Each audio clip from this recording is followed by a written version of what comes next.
सर्व उपस्थित सदस्यांचे, मान्यवरांचे तसेच या सत्रासाठी आलेल्या वक्त्यांचे पुन्हा एकदा स्वागत. आत्ताच्या सत्राचा विषय आहे नवीन शैक्षणिक धोरणातील भारतीयत्व. या सत्राची सुरुवात आपण त्रिवार ओंकार व पद्याने करूया.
स्वसी आदरणीय वाना अभ्यंकर तथा भाऊ यांच्या तृतीय पुण्यस्मरणानिमित्त आयोजित केलेल्या पंचकोश शिक्षण चिंतन परिषदेत आपल्या सर्वांचे स्वागत.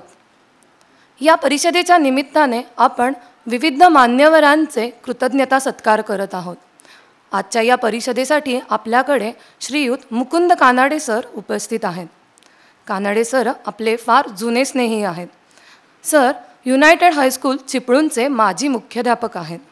तसेच ते भाऊंचे फार जुने मित्रही आहेत. कोकणात प्रबोधिनीच्या सर्व कामात सरांनी भाऊंना नेहमीच पाठिंबा दिला होता. अनेक विद्यार्थ्यांना घडवण्याचे काम सरांनी खूप चांगल्या प्रकारे केले आहे. माजी विद्यार्थी संघटन हा सरांचा अगदी आवडीचा विषय आहे.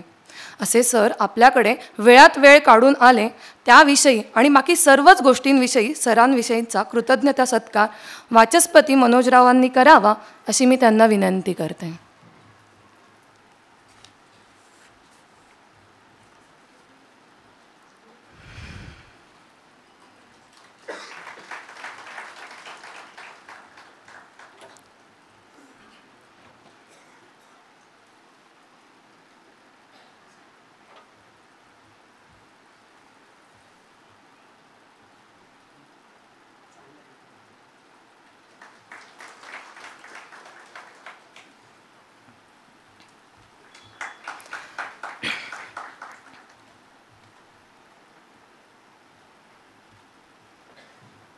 क्षितिज नवे अशी नवीन क्षितिजे गाठण्यासाठी काळानुसार अनेक बदल घडून येत असतात.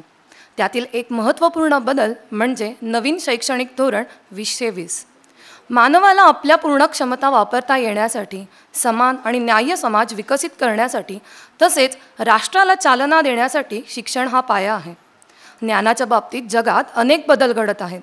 या बदलांना सकारात्मक सामोरे जाण्यासाठी कुशल व्यक्ती घडवाव्या लागतील. व्यक्तींच्या गरजा भागवण्यासाठी त्यांना नवीन दृष्टिकोन अंगीकारावा लागेल. यासाठी बहुशाखीय शिक्षणाची गरज लक्षात घ्यावी लागेल. भारत विकसित राष्ट्र होण्यासाठी शिक्षण क्षेत्रात आमूलाग्र क्रांती घडवून आणण्यासाठी सरकारने नवीन शैक्षणिक धोरण 2020 जाहीर केले. या शैक्षणिक धोरणानुसार विद्यार्थ्यांनी केवळ शिकणे महत्त्वाचे नाही तर कसे शिकायचे हे जास्त महत्त्वाचे ठरणार आहे. 2020 रोजी हे धोरण जाहीर झाल्यानंतर शिक्षण क्षेत्रात खळबळ उडाली होती आणि सर्वत्र या धोरणाची चर्चा सुरू झाली. या धोरणाचा अभ्यास सर्वत्र सुरू केला गेला. या धोरणाचा अभ्यास करण्यासाठी निगडी केंद्रात सुद्धा एक अभ्यासगट तयार करण्यात आला होता. या अभ्यासगटात मी देखील सहभागी झाले होते आणि या निमित्ताने मला या धोरणाचा सखोल अभ्यास करण्याची संधी मिळाली होती. एक राष्ट्र एक धोरण असे या अभ्यासातून लक्षात आलेली मुख्य गोष्ट. याचा अभ्यास करताना हे धोरण शिक्षणात बदल घडवून आणणारे ठरेल असा विश्वास देखील मनात निर्माण झाला. हे धोरण भारताला एकत्रित आणण्यासाठी, महासत्ताक बनवण्यासाठी गरजेचे वाटते. या धोरणामुळे आपण शिक्षणातील भारतीयत्व नव्याने जगणार आहोत. कारण हे धोरण तयार होताना प्राचीन आणि भारतीय ज्ञान आणि विचारांची समृद्ध परंपरा यांचा विचार घेऊन तयार करण्यात आले आहे. भारतीय विचार आणि तत्त्वज्ञानात ज्ञान, प्रज्ञा आणि सत्याचा शोध ही नेहमीच महत्त्वाची वाटली जाणारी उद्दिष्टे ह्या धोरणात समाविष्ट करण्यात आली आहेत. नवीन शैक्षणिक धोरण चहूबाजूंनी भारतीयत्व जपणारे आहे. भारतातील युवकांना भारत आणि तांत्रिक गरजांबरोबरच येथील अद्वितीय कला, भाषा आणि ज्ञानाच्या परंपरांविषयीचे प्रेम, राष्ट्रीय अभिमान, आत्मविश्वास, आत्मज्ञान प्राप्त करून देण्यासाठी हे धोरण मार्गदर्शक ठरणार आहे. आपल्या प्राचीन ग्रंथातील शिक्षण संकल्पनेतील अनेक संदर्भ जसे की पंचकोश या महत्त्वपूर्ण संकल्पनेचा देखील ह्या धोरणात उल्लेख आला आहे. या सर्वच गोष्टींमुळे भारतीयत्व जपणारे आणि वाढविणारे हे नवीन शैक्षणिक धोरण आपल्यासाठी महत्त्वाचे आहे. नवीन शैक्षणिक धोरणातील भारतीयत्व ही संकल्पना अजून स्पष्ट करून सांगण्यासाठी NAP व भारतीयत्व ही दुवा अधोरेखित करण्यासाठी आपल्याकडे शिक्षण क्षेत्रातील महत्त्वपूर्ण योगदान करणारे 2 वक्ते तसेच या सत्राचे अध्यक्ष उपस्थित आहेत. या सर्वांचे पुन्हा एकदा स्वागत. आजच्या आपल्या पहिल्या वक्त्या आहेत वाचस्पती प्राचीताई साठे. यांचा थोडक्यात परिचय करून देते. प्राचीताईंनी शिक्षण क्षेत्रात विद्या वाचस्पती ही पदवी प्राप्त केलेली आहे. 2014 पासून शालेय शिक्षण मंत्री विनोदजी तावडे यांच्या विशेष कार्यकारी अधिकारी या पदावर त्या कार्यरत होत्या. मराठी व शिक्षण शास्त्र या दोन्ही विषयांमध्ये त्यांनी पदवी प्राप्त केलेली आहे. या पदावर कार्यरत असताना त्यांनी पाठ्यपुस्तके, गुणवत्ता वाढीसाठी वेगवेगळ्या धोरणात्मक निर्णयात सक्रिय सहभाग घेतलेला आहे. शिक्षणाच्या वारीच्या नियोजनात देखील ताईंनी सहभाग घेतलेला होता.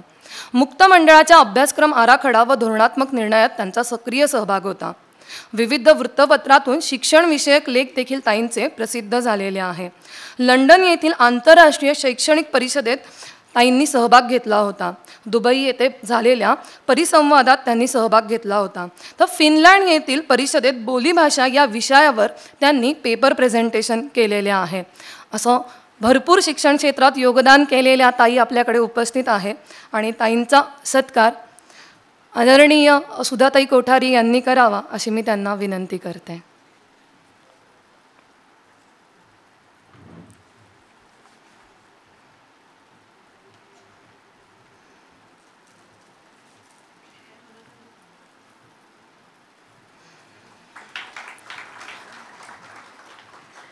या सत्राचे दुसरे वक्ते आपल्या सर्वांचेच प्रेरणास्थान वाचस्पती मनोजराव देवळेकर यांचा थोडक्यात परिचय करून देण्याचा प्रयत्न करते. सर प्रशालेचे माजी विद्यार्थी आहेत. सरांनी क्रीडा क्षेत्रात विद्या वाचस्पती ही पदवी मिळवलेली आहे. गेल्या 33 वर्षापासून सर निगडी केंद्रात विविध जबाबदाऱ्या सांभाळत आहेत. सर ज्ञानप्रबोधिनी निगडी केंद्राचे केंद्रप्रमुख, तसेच ज्ञानप्रबोधिनी शाळेचे प्राचार्य, तसेच क्रीडाकुल विभागाचे संस्थापक तसेच प्रमुख म्हणून ते कार्यरत आहेत. सरांनी स्वतः क्रीडा क्षेत्राचा अधिकचा सखोल अभ्यास करण्यासाठी अमेरिका, लंडन येथे होणाऱ्या वेगवेगळ्या ऑलिम्पिक खेळांचा जवळून अभ्यास केलेला आहे. इंटरनॅशनल ऑलिम्पिक कमिटीद्वारा आयोजित केला जाणारा सोलिटरी कोर्स सरांनी पूर्ण केला आहे. तसेच ॲथलेटिक्स या खेळ प्रकारात सरांनी अ श्रेणीत प्रमाणपत्र मिळवले आहे. ॲथलेटिक्सचे राष्ट्रीय पंच, कबड्डी या खेळाचे जिल्हा पंच अशा परीक्षा सर उत्तीर्ण झालेले आहेत. खेळासोबत सरांनी शिक्षणातीलही अनेक नवीन उपक्रम राबवले आहेत. निगडी केंद्रातील अभिरुची रचनेचे सुरुवात देखील सरांनी केलेली आहे. बर्ची प्रशिक्षण, फटाके व राखी विक्री, विविध प्रकारची शिबिरे, अग्रणी योजना, साहस सहली, शारीरिक शिक्षणाचे वर्ग इत्यादी अनेक गोष्टी सरांच्या मार्गदर्शनाखाली केंद्रात सुरू झाल्या आहेत. क्रीडाकुल या प्रकल्पातून 100हून अधिक राष्ट्रीय खेळाडू सरांच्या नेतृत्वाखाली तयार झाले आहेत. या सर्व भरीव योगदानासाठी सरांना अनेक पुरस्कार देखील मिळाले आहेत.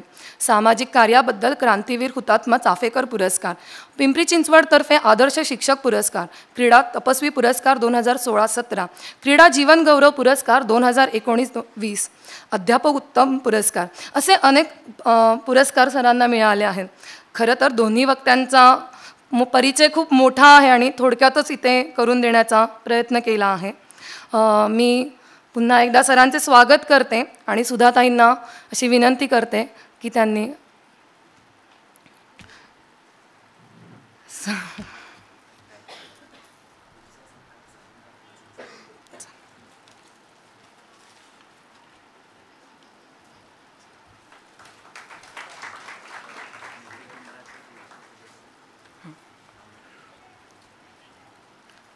यानंतर या सत्राचे अध्यक्ष श्रीयुत गजाननजी लोंढे सर संवित रिसर्च फाउंडेशन बँगलोरचे संचालक आहेत. तसेच राष्ट्रोत्थान बँगलोर या संस्थेचे व्यवस्थापक समितीचे सदस्य देखील सर आहेत. नवीन शैक्षणिक धोरणाच्या पाठ्यपुस्तक निर्मिती व अभ्यासक्रम या समितीचे देखील सरांनी काम जवळून पाहिलेलं आहे. NCTE, NCERT, IITE या देखील समितीचे सदस्य आहेत सर. राष्ट्रीय पातळीवर काम करणाऱ्या अनेक संस्थांचा सरांना जवळून अनुभव आहे. नवीन शैक्षणिक धोरणातील प्रक्रिया देखील सरांनी अगदी जवळून पाहिलेली आहे. सरांच्या उपस्थितीचा आनंद निगडी केंद्राचे ज्येष्ठ कार्यकर्ते सावंत काका यांनी करावा अशी मी त्यांना विनंती करते.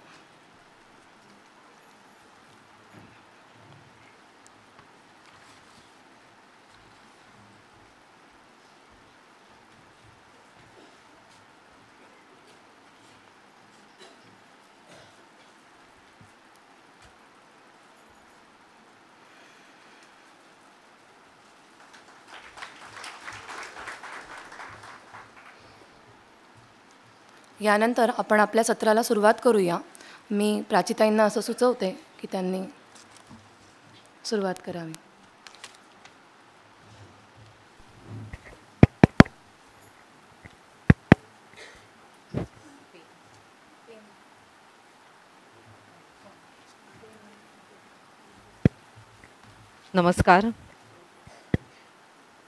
नमस्कार.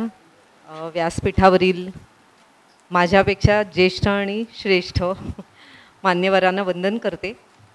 खरं तर ही वेळ म्हणजे आपली नेहमीच ही वेळ असते ती शाळा सुटल्यानंतरच्या स्वतःसाठीच्या मोकळिकेसाठी असते. पण तरीसुद्धा आपण सर्वजण एक वेगळ्या ज्याला म्हणतो की ओढीने इथे आज आलेला आहात. तो शब्द जास्त मला योग्य वाटतो. कारण स्वखर्चाने शिक्षक येतो तिथे भारतासारख्या देशामध्ये शिक्षण मागे राहूच शकत नाही या विश्वासाने खरं तर मी शिक्षण मंत्र्यांबरोबर काम करायला सुरुवात केली होती. स्वतः 18 वर्ष शिक्षिका असल्यामुळे त्यातले खाच खळगे सगळे माहीत होते आणि त्यामुळे आत्ता तुमची मनस्थिती हा विषय ऐकल्यानंतर काय असेल की नेहमी असं म्हणतो की वर्गात काय करायचं आहे सांगा. म्हणजे थेअरी आज खूप मिळाली दिवसभर, पण आता वर्गात काय करायचं ते सांगा, म्हणजे जरा ऐकायला अजून मजा येईल. आपण प्रयत्न करूया, कारण आपल्याला सगळ्यांना शेवटी वर्गांमध्येच परत जायचं आहे आणि वर्ग अध्यापनातनंच हे सगळं आपल्याला साध्य करायचं आहे. जेव्हा आपण भारतीयत्व हा विषय किंवा हा शब्द ऐकतो तेव्हा आपल्याला असा परत प्रश्न पडतो. म्हणजे गमतीने माझ्या मुलीनेच मला प्रश्न विचारला होता, ती सध्या अमेरिकेत असते. भारतामध्ये राहता ना, मग धोरणामध्ये भारतीयत्व आणि हा विषय मांडायची वेळ का आली. आणि खरंच आहे, त्या प्रश्नानेच खरं तर या सगळ्या माझ्या चर्चेला मला सुरुवात करावीशी वाटते. भारतीयत्व म्हणजे काय हे जेव्हा आपण समजून घ्यायचा प्रयत्न करतो तेव्हा आपल्याला कळेल की नक्की जिथपासून आपला प्रवास सुरू झालेला होता तो कुठेतरी थांबला आणि म्हणून आपल्याला परत आता उलटा प्रवास करायची गरज निर्माण झालेली आहे. आता भारत आणि शिक्षण याच्याविषयी खूप तज्ज्ञांनी व्याख्या केलेल्या आहेत. त्यातली एक व्याख्या मी आज समयोचित आहे म्हणून निवडलेली आहे. त्यातले 3 शब्द आहेत ते आपण वहीमध्ये लिहायचा प्रयत्न करूया. मी इथे लिहून ठेवते. त्या शब्दांना घेऊन पुढची 20-25 मिनिटं आपण चालू. डॉक्टर सर्वपल्ली राधाकृष्णन यांनी केलेली ही शिक्षणाची व्याख्या आहे. त्यात त्यांनी 3 शब्द वापरलेले आहेत.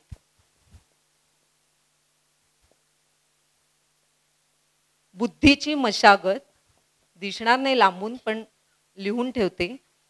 त्याच्यानंतर अंतःकरणाचे उन्नयन, शब्द खूप महत्त्वाचे आहेत. आणि तिसरं त्यांनी म्हटलेलं आहे आत्म्याचे अनुशासन.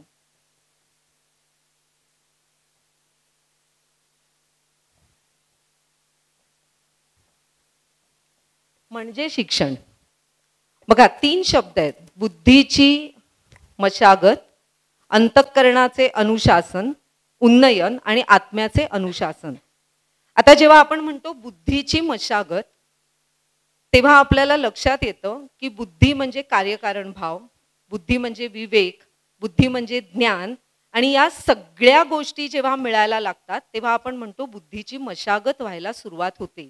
मग ते वाचनातनं असेल, शिक्षणातनं असेल, आपण शिकवतो त्या अनेक विषयांमधनं असेल, आपण बुद्धीची मशागत करत असतो. बुद्धीच्या मशागतीमध्ये हे घटक येतात. तसंच अंतःकरणाचं जे उन्नयन आहे, अंतःकरण म्हणजे काय? अंतःकरण म्हणजे आपण म्हणतो मन आहे. मन आहे तिथे प्रेम आहे, प्रेम आहे तिथे आपुलकी आहे, आपुलकी आहे तिथे संवेदना आहे.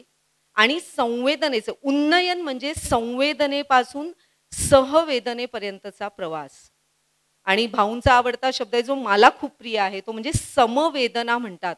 भाऊ त्यांच्या पुस्तकामध्ये सहवेदने, कारण सह म्हणजे परत दुसरा, सम आपण या सम हा असं म्हणतो आणि मीच आहे तो. आणि असं करून आपण जेव्हा संवेदनेला, इतरांच्या संवेदनाला अनुभवण्याचा प्रयत्न करतो तेव्हा आपण म्हणतो की माझ्या अंतःकरणाचं उन्नयन झालं. कारण ती स्टेज यायला वेळ लागतो. स्वतःचं दुःख कुरवाळल्यानंतर मला कोणाचं तरी दुःख पाहायचं आहे आणि हे करायला कोण शिकवतं? तर शिक्षण शिकवतं. म्हणजे शिक्षणाची व्याख्या म्हणजे काय? तर शिक्षणाचं उद्दिष्ट असतं त्या व्याख्येतनं सांगितलेलं. आणि त्याचबरोबर आपल्याला सांगितलेलं असतं की हे सगळं केलं तरच तुम्ही एखाद्याला शिक्षित केलं किंवा एखादी व्यक्ती शिक्षित झाली असं आपण म्हणू शकतो. तिसरा शब्द आहे तो खूप छान आहे, आत्म्याचे अनुशासन. आणि आत्मा म्हणजे आपल्याला माहिती आहे की जो अविनाशी आहे पण तरीही त्याला मुक्तीची ओढ आहे, मोक्षप्राप्तीची ओढ आहे. आणि या आत्म्याला आपल्याला जेव्हा अनुशासित करायचं आहे म्हणजे षड्रिपूंवर आपल्याला ताबा मिळवायचा आहे. मग शिक्षण जे या षड्रिपूंवरती ताबा मिळवायला शिकवतं, म्हणजे बघा विवेकापासून, बुद्धीपासून सुरू झालेला प्रवास हा षड्रिपूंपासून मुक्ततेपर्यंत जातो. तेव्हा ते शिक्षण होतं. इतकी मोठी व्याख्या करणारे भारतीय आपल्यामध्ये होऊन गेले आणि ही व्याख्या करण्याचा मानस किंवा हे शब्द त्यांना त्यांच्या व्याख्येत आणावेसे वाटले, कारण आपला इतिहास तसा मोठा आहे.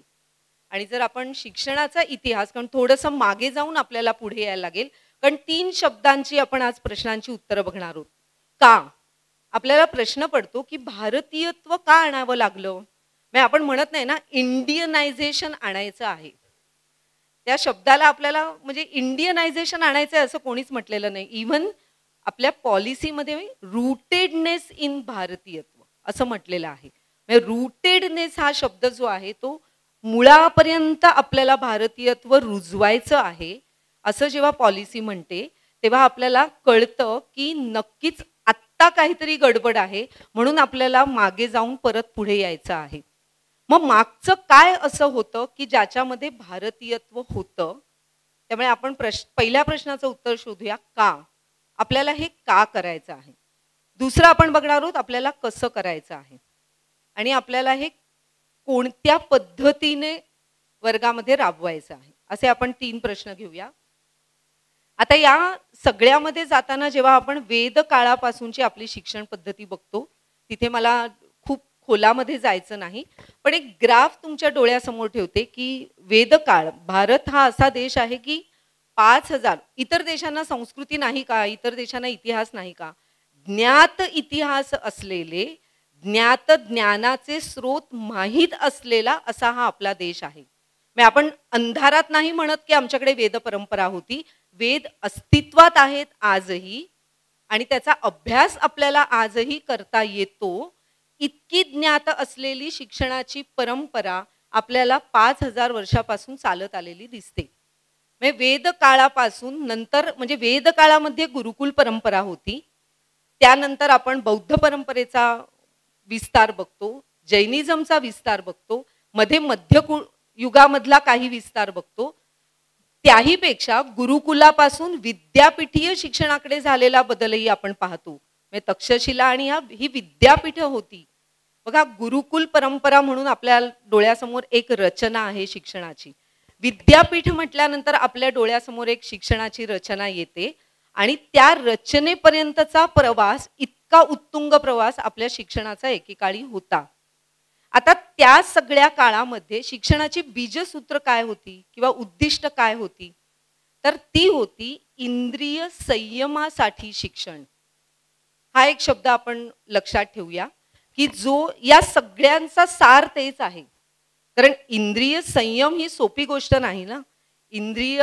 माझ्या इंद्रियांना काय काय हवं, मग माझ्या जिव्हेला आत्ता चहा हवा, मग माझ्या पोटाला आत्ता भूक आहे तर मला जेवण हवं, आणि या सगळ्यांवर कुठेतरी ताबा मिळवायचा.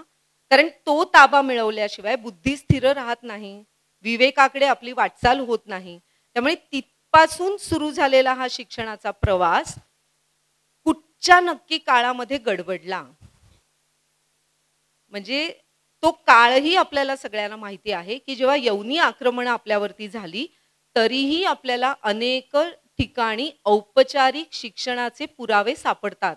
म्हणजे डेरेदार वृक्ष हे 18 खंड वाचले की आपल्याला त्यात विद्यार्थी संख्येपर्यंतचे दाखले मिळतात की इतके विद्यार्थी, इतक्या विद्यार्थिनी शालेय पातळीवरती किंवा औपचारिक पद्धतीने शिक्षण घेत होत्या.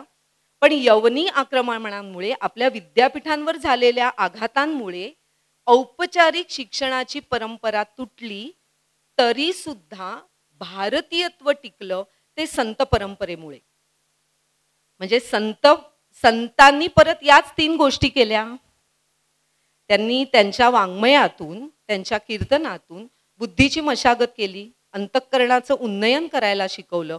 या सगळ्या गोष्टींमध्ये तिथपर्यंतचा प्रवास आपल्याला खूप छान चालत आलेला दिसतो. आणि रामदास स्वामींनी मग समयोचित एकमेव की ज्यांना त्या क्षणी कळलेलं होतं की आता उद्धटासी व्हावे उद्धट, हे जर मी नाही आपण बिंबवलं तर आपल्या अस्तित्वालाच एक खूप मोठा प्रश्नचिन्ह उभं कोणीतरी केलेलं आहे.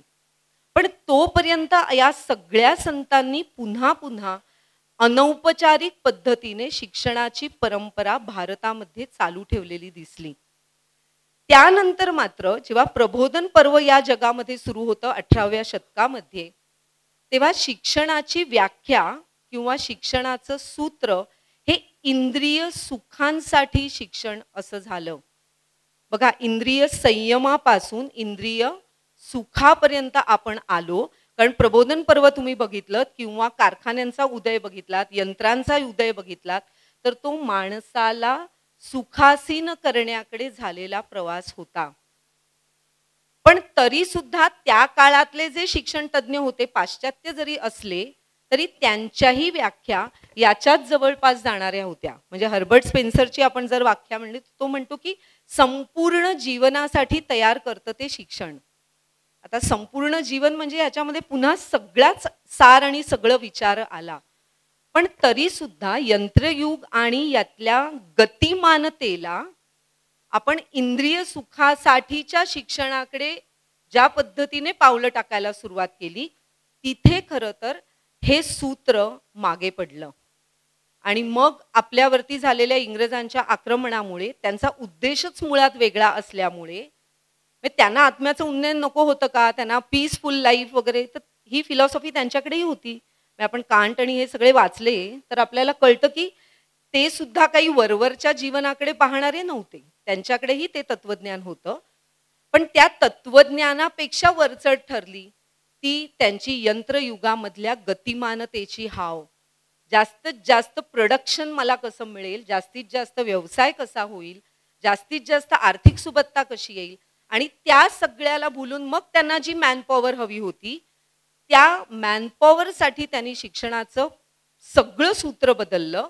आणि भारतामध्ये तर त्यांचं प्रसिद्ध वाक्यच आहे की तो कुठच्याही प्रकारे म्हणजे they will remain as a Indian with blood might be, but they will think like a British. आणि मग त्या सगळ्या आपल्या इतक्या उज्ज्वल परंपरा असलेल्या संस्कृतीला जो धक्का बसला, तो दुर्दैवाने भारत स्वतंत्र झाल्यानंतरही 50, 60, 70 वर्ष आपण बदलू शकलो नाही. आणि त्याचे दुष्परिणाम आपण जे आज सकाळपासून ऐकतोय की मुलं अशी आहेत किंवा मुलांना प्रश्न पडतायत किंवा मुलं आज समस्या प्रधान जास्त झालेली आहेत, त्यांच्या समस्या सोडवण्यासाठी आता आपल्याला काहीतरी केलं पाहिजे. या सगळ्या प्रवासामध्ये जो आपला झालेलं जे नुकसान आहे, ते नुकसान आणि त्या नुकसानीचे जे आपण परिणाम आज भोगत आहोत, त्या सगळ्यांवर मात करायचीच असल्यामुळे, कारण आपण सगळे हतबल आहोत, पण शिक्षक असेल किंवा शिक्षण क्षेत्र असेल, त्यांना हतबल राहून चालत नाही, त्यांना मार्ग शोधावा लागतो. आणि म्हणून शैक्षणिक धोरणामध्ये भारतीयत्व त्यांनी आणण्याचा प्रयत्न केला आहे, जो पंचकोशांमधनं केलेला आहे. कारण शेवटी पंचकोश तुम्ही बघितलेत तर आपण इथपर्यंतच जातो. आनंदमय कोश हा शेवटी तुम्हाला आनंद कधी असतो, जेव्हा मी चिंतामुक्त असतो तेव्हा मी आनंदी असतो. सोप्या भाषेत सांगायचं तर कोणतीही चिंता नाही. मैत्रिणींबरोबर असताना ते 2 तास कोणतीही चिंता नसते, आज कुकर लावायचा आहे, किंवा बाहेर असलो मित्रांबरोबर तर आज आता भाजी काही डोक्यात नसतं. तेव्हा आपण सर्वोच्च त्या एका विशिष्ट अवस्थेमध्ये असतो, ती एनर्जी आपल्याला पुढे कितीतरी दिवस पुरते, तो असतो आनंदमय कोश. आणि तोच आहे शेवटी आपल्याला खऱ्या अर्थाने अनुशासनाकडे नेतो.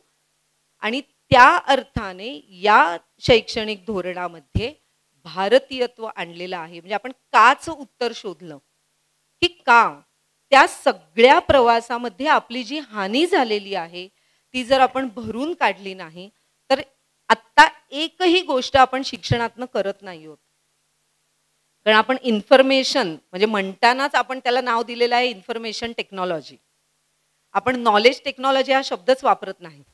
नॉलेज टेक्नॉलॉजी जोपर्यंत आपण म्हणणार नाही तोपर्यंत टेक्नॉलॉजी इन्फॉर्मेटिव्हच आहे हे आपल्याला लक्षात घ्यायला लागतं. आणि मग आपल्याला हे जेव्हा लक्षात येतं तेव्हा आपल्याला मूळ आपलं जे आहे त्याकडे वळावं लागतं. मग मूळ काय आहे? मूळ आपले ग्रंथ आहेत. मूळ अनेक ग्रंथांवर लिहिलेली भाष्यात्मक पुस्तकं आहेत. विद्यार्थ्यांना त्या सगळ्याकडे आपल्याला वळवायचं आहे. कारण 5000 वर्षापासून ज्ञान निर्माण करायचं आहे का आपल्याला? आपण खूप सुखी आहोत असं मला नेहमी वाटतं. कारण मुळात ज्ञानाचं भांडारच आपल्याकडे खूप आहे. आपल्याला फक्त आपल्या आत्ताच्या परिस्थितीला साजेसं त्यातलं निवडून त्यातलं भारतीयत्व आणून आपल्याला शाळांमध्ये ते राबवायचं आहे. आणि यासाठी नवीन शैक्षणिक धोरणाने ज्या काही गोष्टी आपल्याला दिलेल्या आहेत त्या इतक्या सुंदर पद्धतीने प्रत्येक विषयातून दिलेल्या आहेत. आता आपण बघूया ते कसं. कसंचं उत्तर असं आहे की मुळात भारत हा कथांचा देश आहे. म्हणजे आपण श्रुतलेखन म्हणजे आपण श्रुती आपल्या आणि स्मृती आपल्यामध्ये जे जीन्स आलेले आहेत, आपण म्हणतो नेचर अँड नर्चर, तर आपण सगळे आहोत ते नर्चर करायला आहोत. आपण म्हणतो पूर्वी एक काळ होता जेव्हा सायकोलॉजी आणि याच्यामध्ये नेचर वर्सेस नर्चर, पण आज आपण हे सिद्धही केलेलं आहे की पालन पोषण आणि अनुवंशिकता या दोन गोष्टी हातात हात घालून चालल्या पाहिजेत. म्हणजे ते मूल जे आलेलं आहे ते काहीतरी घेऊन आलेलं आहे आणि त्याला आपल्याला काहीतरी छान द्यायचं नाहीये, ते तो घेण्यासाठी समृद्ध होईल असं वातावरण निर्माण करायचं आहे. आणि ते वातावरण निर्माण करण्यासाठी त्याच्या श्रुती आणि स्मृतींवरती संस्कार झाले पाहिजेत. आणि तेच आपल्याला राष्ट्रीय शैक्षणिक धोरण सांगतं. आता श्रुती आणि स्मृतींवर संस्कार हा सगळ्यात पहिला होतो तो बालवयामध्ये. म्हणजे इयत्ता 4थी पर्यंत आपल्याकडे नीतिशास्त्र म्हणजे आपल्याकडे अनेक कथा आहेत, हितोपदेश आहेत, इसाप नीती आहे, तेनालीरामांच्या कथा आहेत, अकबर बिरबलच्या कथा आहेत, रामायण आहे, महाभारत आहे. या सगळ्या कथांमधनं कारण श्रुतीचे संस्कार हे खूप मोठे आहेत आणि आपण म्हणजे लिखित परंपरा किंवा पब्लिकेशन किंवा छपाई कारखाना नसतानाही 5000 वर्षापूर्वीचे वेद आपल्यापर्यंत पोचलेत. हे श्रुती आणि स्मृती याच्या जोरावर पोचलेले आहेत. आणि ते जर आपल्याला ती ताकद बघा नर्चर, मी एक जो विषय सध्या सगळीकडे मांडते की तुम्ही भारतीय म्हणून काय घेऊन आलेला आहात ते आधी शोधा. तर तुम्ही उत्तम स्मरणशक्ती घेऊन आलेला आहात, तुमची वाणी उत्तम आहे. बघा आपण जे आपल्याला जेव्हा दुःख होतं की एखादी बोली भाषा बोलली जात नाही किंवा एखादीच आजी आहे अख्ख्या गावामध्ये की जिला खूप लोकगीत पाठ आहेत, ती गेल्यानंतर त्याचं काय, मग कोणीतरी गावातला असतो की तो जाऊन तिच्याकडे बसतो आणि ते सगळं लिहून घेतो. हे श्रुती आणि स्मृतीचे झालेले संस्कार जे तुम्ही आम्ही जन्माला येताना भारतीय म्हणून घेऊन आलेलो आहोत. म्हणजे आपण जेव्हा जीन्स आपण म्हणतो अनुवंशिकता म्हणतो ती एकतर कुटुंबाकडनं येते आणि ती तुमच्या या आजूबाजूला असलेल्या सांस्कृतिक आणि भौगोलिक घटकांमधनं येते. आणि म्हणून त्या देशाचे तुम्ही असता म्हणजे काय असतं, तर हे सगळं घेऊन आपण आलेलो असतो. आता जेव्हा आपण म्हणतो श्रुती आणि स्मृती तेव्हा त्याचे टप्पे आहेत.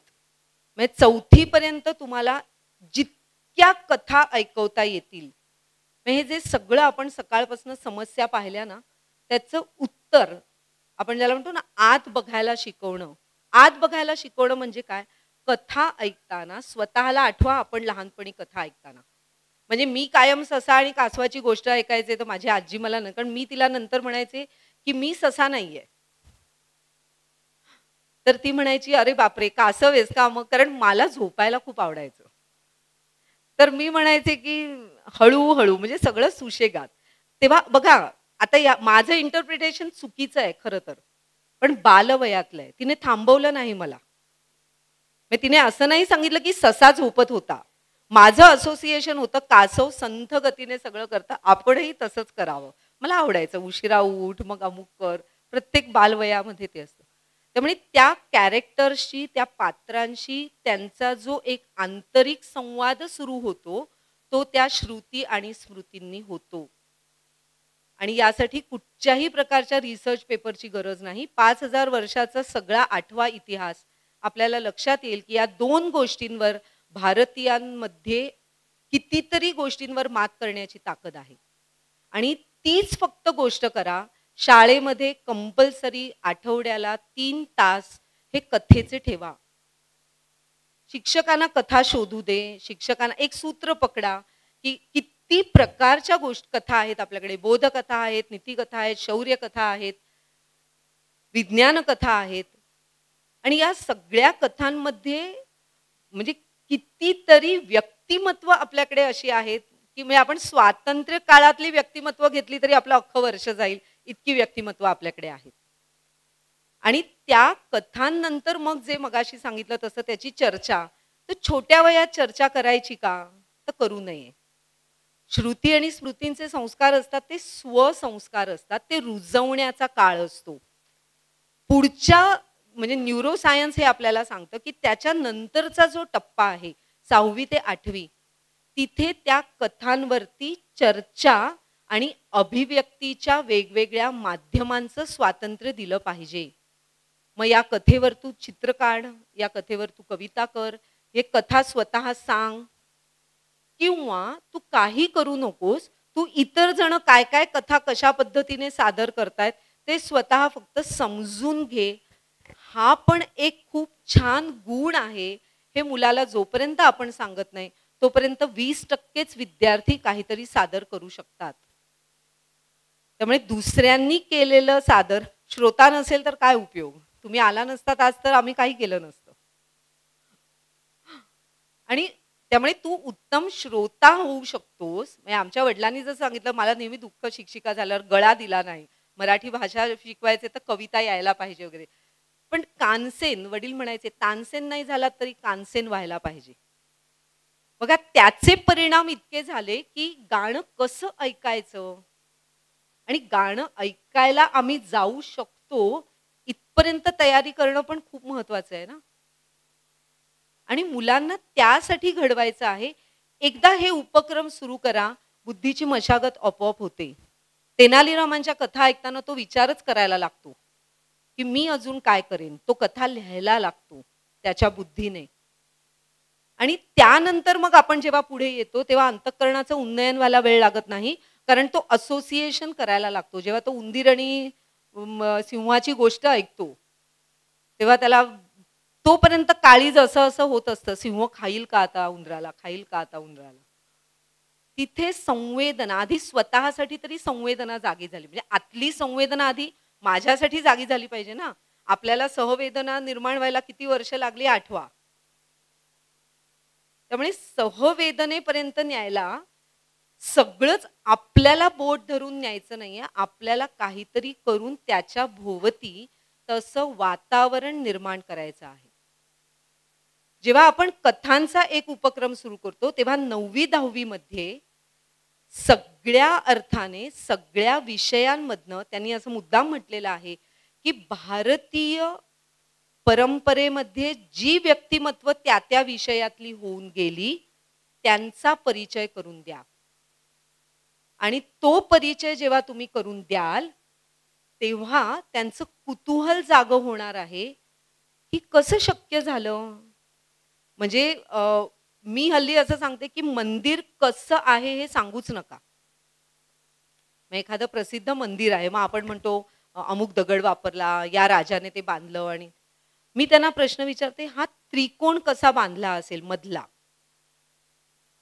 त्याला तेवढाच बिंदू देऊन सोडून द्या, त्याचं डोकं काम करू दे की तो कुठून आला. भारतीयत्व म्हणजे काय, तर भारतामध्ये जे आहे त्याच्याकडे भारतीय कुतूहलातनं पाहायला शिकवा. बाकी काही करायची गरज नाही. कुतूहलात्मक प्रश्न त्याला पडू देत. त्याला हे मंदिर असं होतं, याने बांधलं, या काळात बांधलं, अमुक केलं तमुक केलं. मग पुढचा प्रश्न त्याचा सगळ्यात असतो, मंदिरं का बांधली. माझ्या जे तिसरा आहे की आपण काय करायचंय, त्या प्रश्नाकडे मी आता हळूहळू येते वेळेनुसार. तर मुळात आपण 3 गोष्टी बघितल्या की कथा ऐकवा 6वी ते 8वी मध्ये त्यांना, आणि वयानुसार कथा ऐकवताना भारतीयत्व कथा ऐकवा. भारतीयत्व कुठे आहे, कथांमध्ये आहे. मग त्यासाठी तुम्ही तुमचे विषय निवडू शकता, तुम्ही तुमचं साहित्य निवडू शकता. प्रत्येकाला आपल्या विचारसरणीनुसार आपल्या म्हणजे या 3 गोष्टी आपण शिक्षणासाठी स्वतःच्या मुलाला कोणतीही गोष्ट ऐकवा, भारतीयत्व आणताना या 3 गोष्टी कोणत्या कथांमधनं होऊ शकतात, अशा कथा निवडा.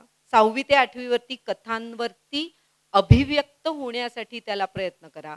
आणि 9वी 10वी मध्ये जे थोर भारतीय त्या विषयांमध्ये होऊन गेले त्यांच्याविषयी, त्याच्या मनामध्ये, त्यांच्याविषयी म्हणजे त्यांच्या कार्याविषयी त्यांच्या मनामध्ये कुतूहल निर्माण करा.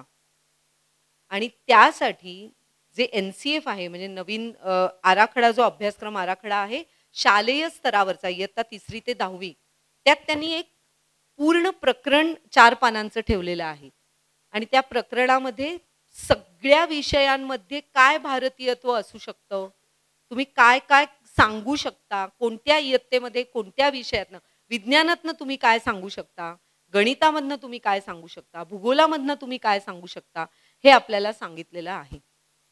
आता सगळ्यात जर आपण शेवटाकडे यायचं असेल, कारण ज्या प्रकारे एकेका मिनिटामध्ये माना हल्ल्या तेव्हा कळतं, हां कथा सांगायची कळलं. आता त्याचं सादरीकरण मी करायची गरज नाही ना, किंवा मी ते सगळं सांगायची गरज नाही. या 3 गोष्टीही आपल्याला कळल्या. सोपा आहे. लक्षात ठेवा, बुद्धीची मशागत म्हणजे खऱ्या अर्थाने निरक्षीर विवेकापर्यंत तो पोचणं, त्याला चांगलं वाईट यातला फरक कळणं, योग्य अयोग्य यातला फरक कळणं, योग्य अयोग्य कळल्यानंतर कुठच्याही परिस्थितीमध्ये योग्यतेची बाजू घेणं, वयाच्या 9वी 10वी पर्यंत, म्हणजे बुद्धीची मशागत आहे. आपल्यापुरतं, आपल्याला शालेय पातळीपर्यंत, पुढे तर आयुष्यामध्ये खूप, म्हणजे मी अजून समाजातल्या ह्याच्याकडे वळले नाही, कारण लांब आहे ती गोष्ट. हे करा, ते समाजामध्ये उत्तम वागतीलच. आणि अंतःकरणासाठी या कथांमधली जी पात्र आहेत ना, कारण आपण अनेक शाळांमध्ये जी गडबड करतात, म्हणजे आमच्याकडे वाचनालयाचा तास आहे आणि पुस्तक वाचून झाल्यानंतर आम्ही त्याला सांगतो लगेच लिहून काढ. तर हा उपक्रम आहे ना, तो आधी नाही सांगायचा. 4 महिने होऊ देत, 5 महिने होऊ देत, त्याच्यानंतर त्याला सांगा काय काय वाचलंस इतके दिवस आहे, ते फक्त सांगा, नाव आणि लेखक लिहून ठेव वाचलेल्या पुस्तकाचा. कारण वाचायच्या आधी बघा, उपक्रम, काही उपक्रम असे आहेत की त्या उपक्रमाच्या आधी त्याचा गृहपाठ सांगितला तर उपक्रमाचं दडपण येतं आणि त्यातला आनंद हिरावतो. त्यामुळे मला आता पुस्तकाबद्दल काहीतरी लिहायचंय, तर तो पुस्तकही धड्यासारखं वाचतो, खुणा करतो, लगेच काहीतरी लिहून काढतो, कारण भीती असते मला आता हे सबमिट करायचं आहे.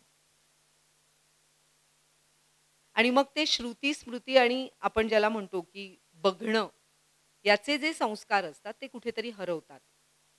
त्यामुळे या उपक्रमांच्या माध्यमातून आपण, म्हणजे आता मी 3ऱ्या प्रश्नाकडे म्हणजे येते की कसं कराल हे, how we will implement all this. गोष्टी ऐकू, पण त्यासाठी तुम्हाला 2 गोष्टी खूप महत्त्वाच्या आहेत, त्या करायला लागतील.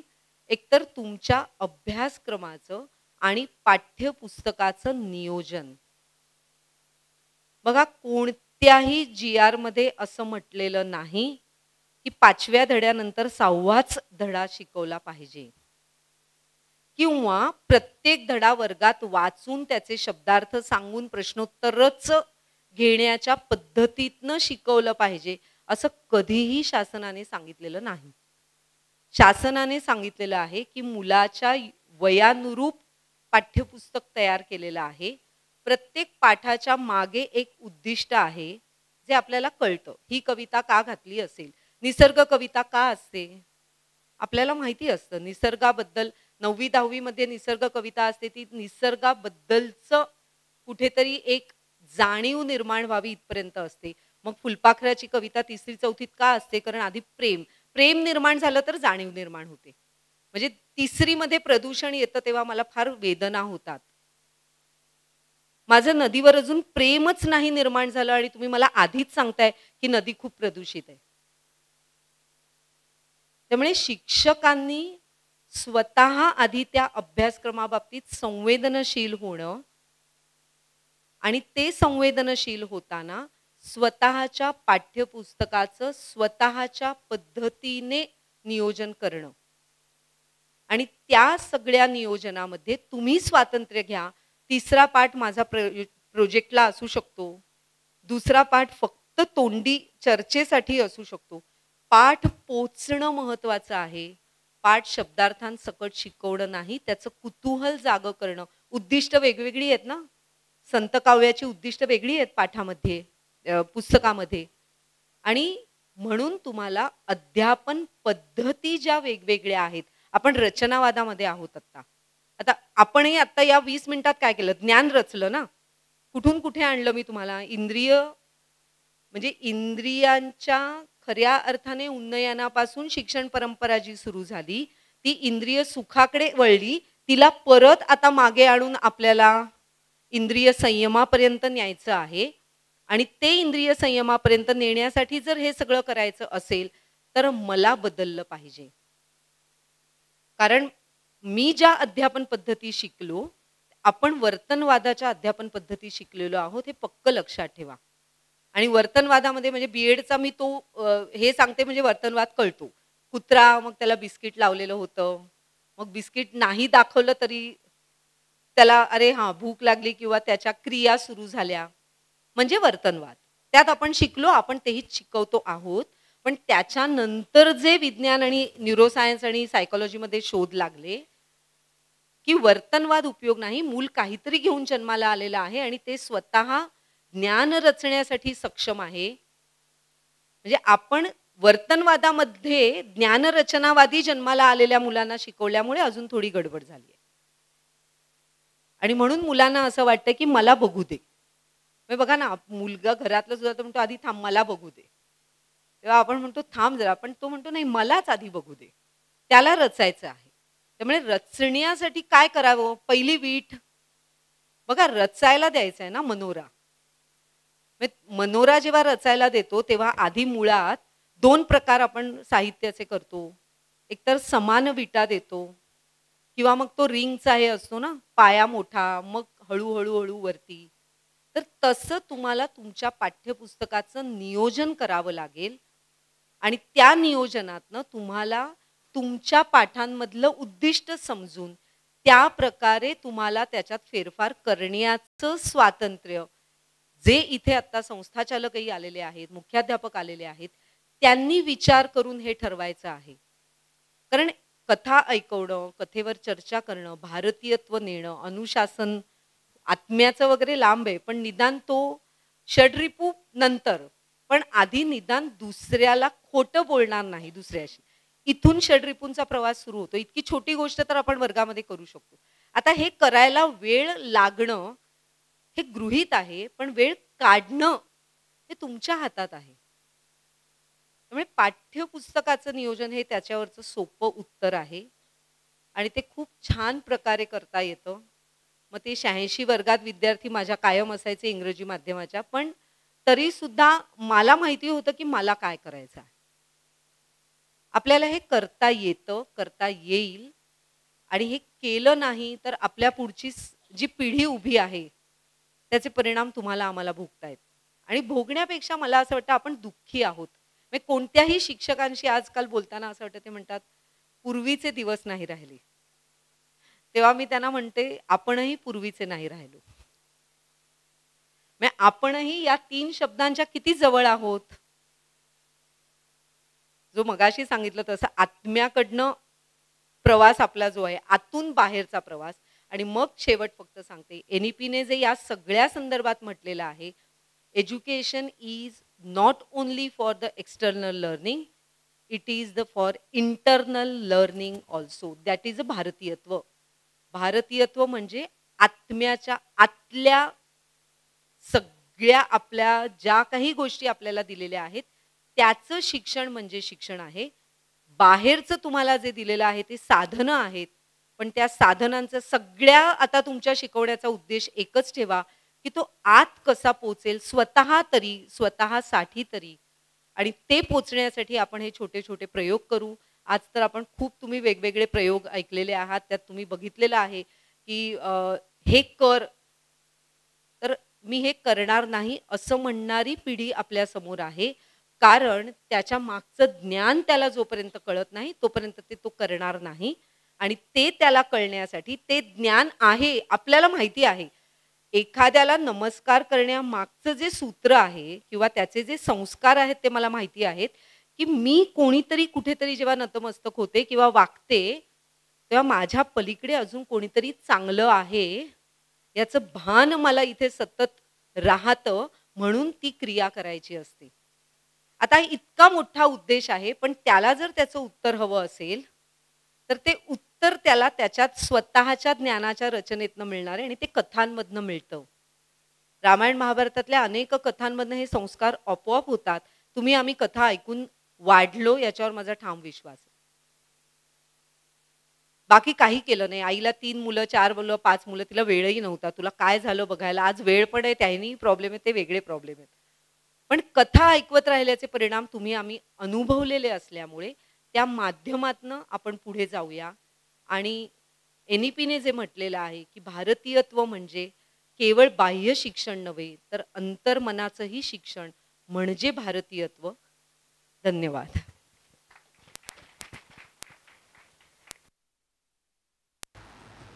यानंतरची मांडणी आदरणीय देवळेकर सरांनी करावी अशी मी त्यांना विनंती करते.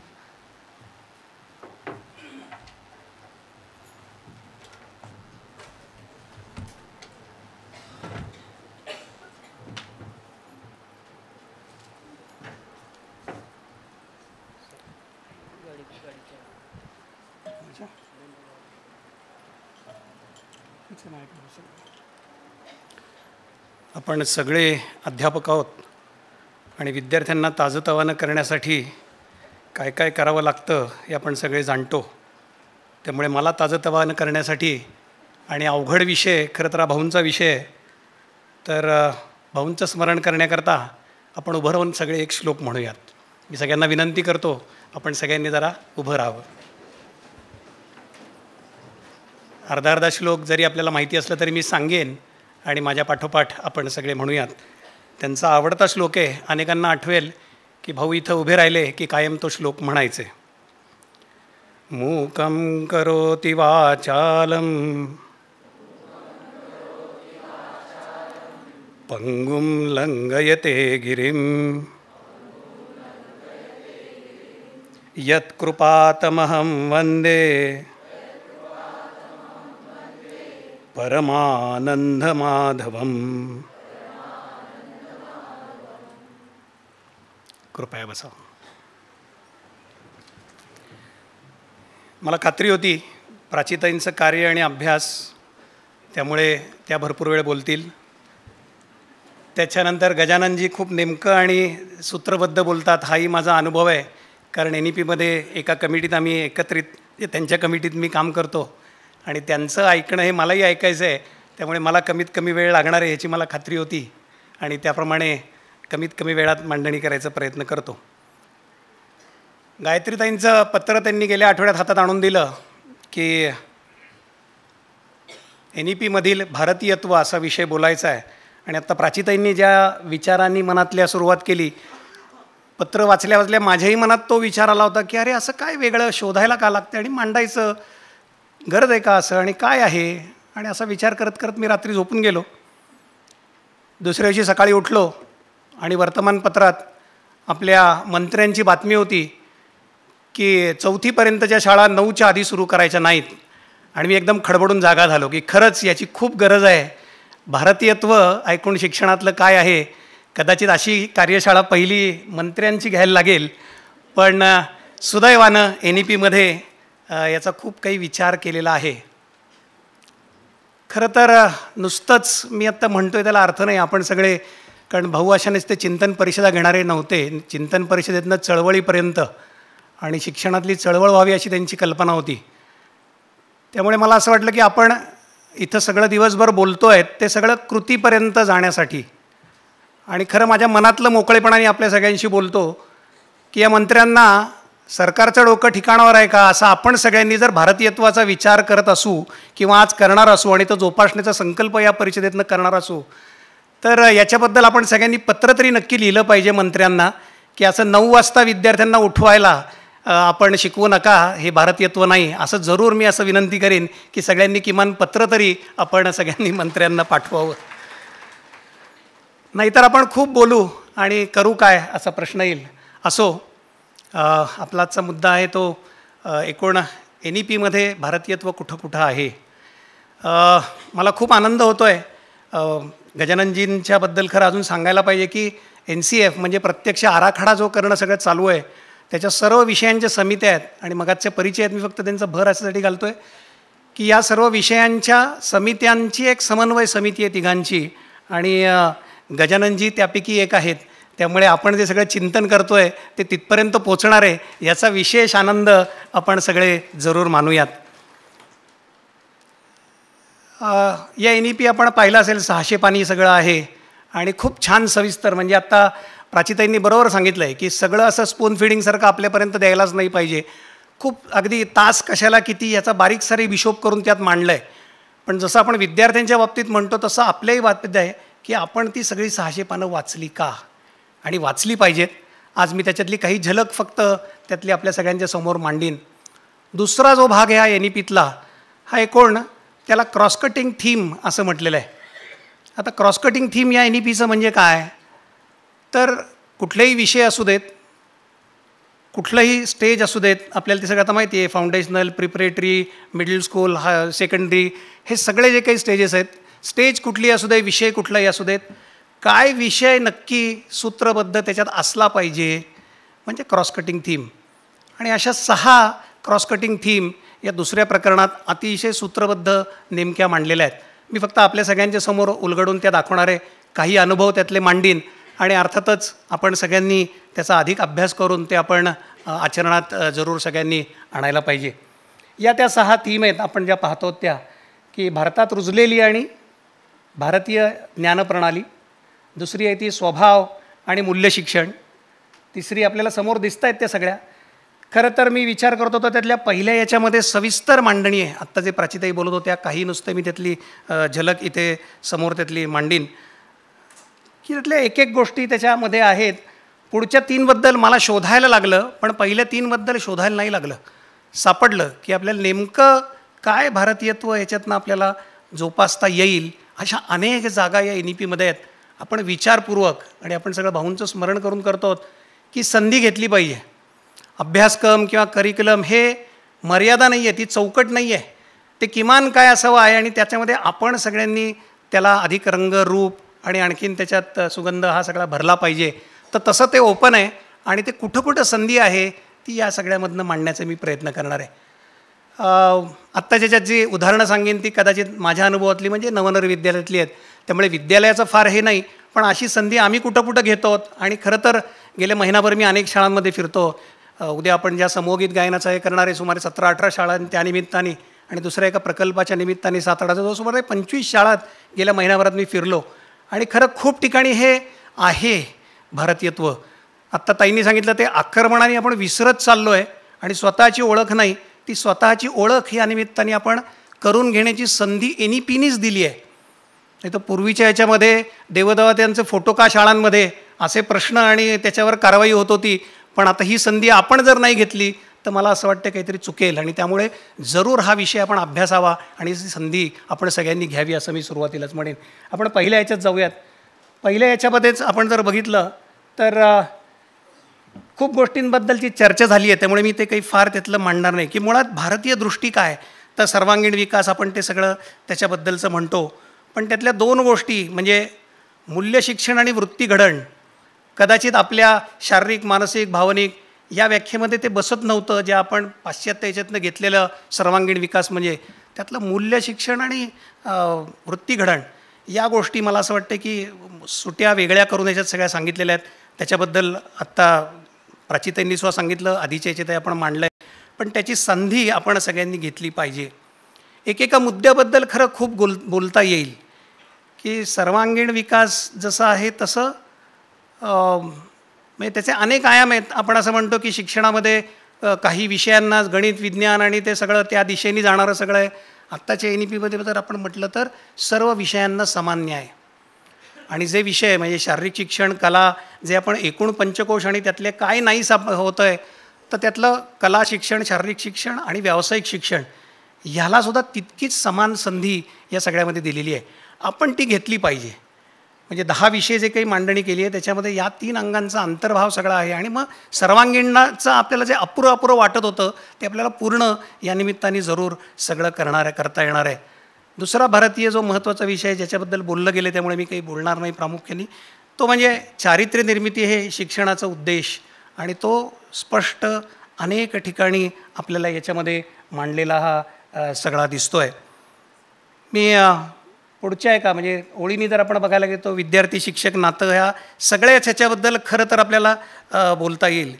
म्हणजे विद्यार्थी शिक्षक नातं त्याच्याबद्दल मगाशीही वक्त्यांनी इथे मांडलं की अध्यापक तसा असायला पाहिजे. आणि ते नातं अतिशय म्हणजे त्या नात्याशिवाय शिक्षण नाही असं आता लक्षात येत चाललं आहे.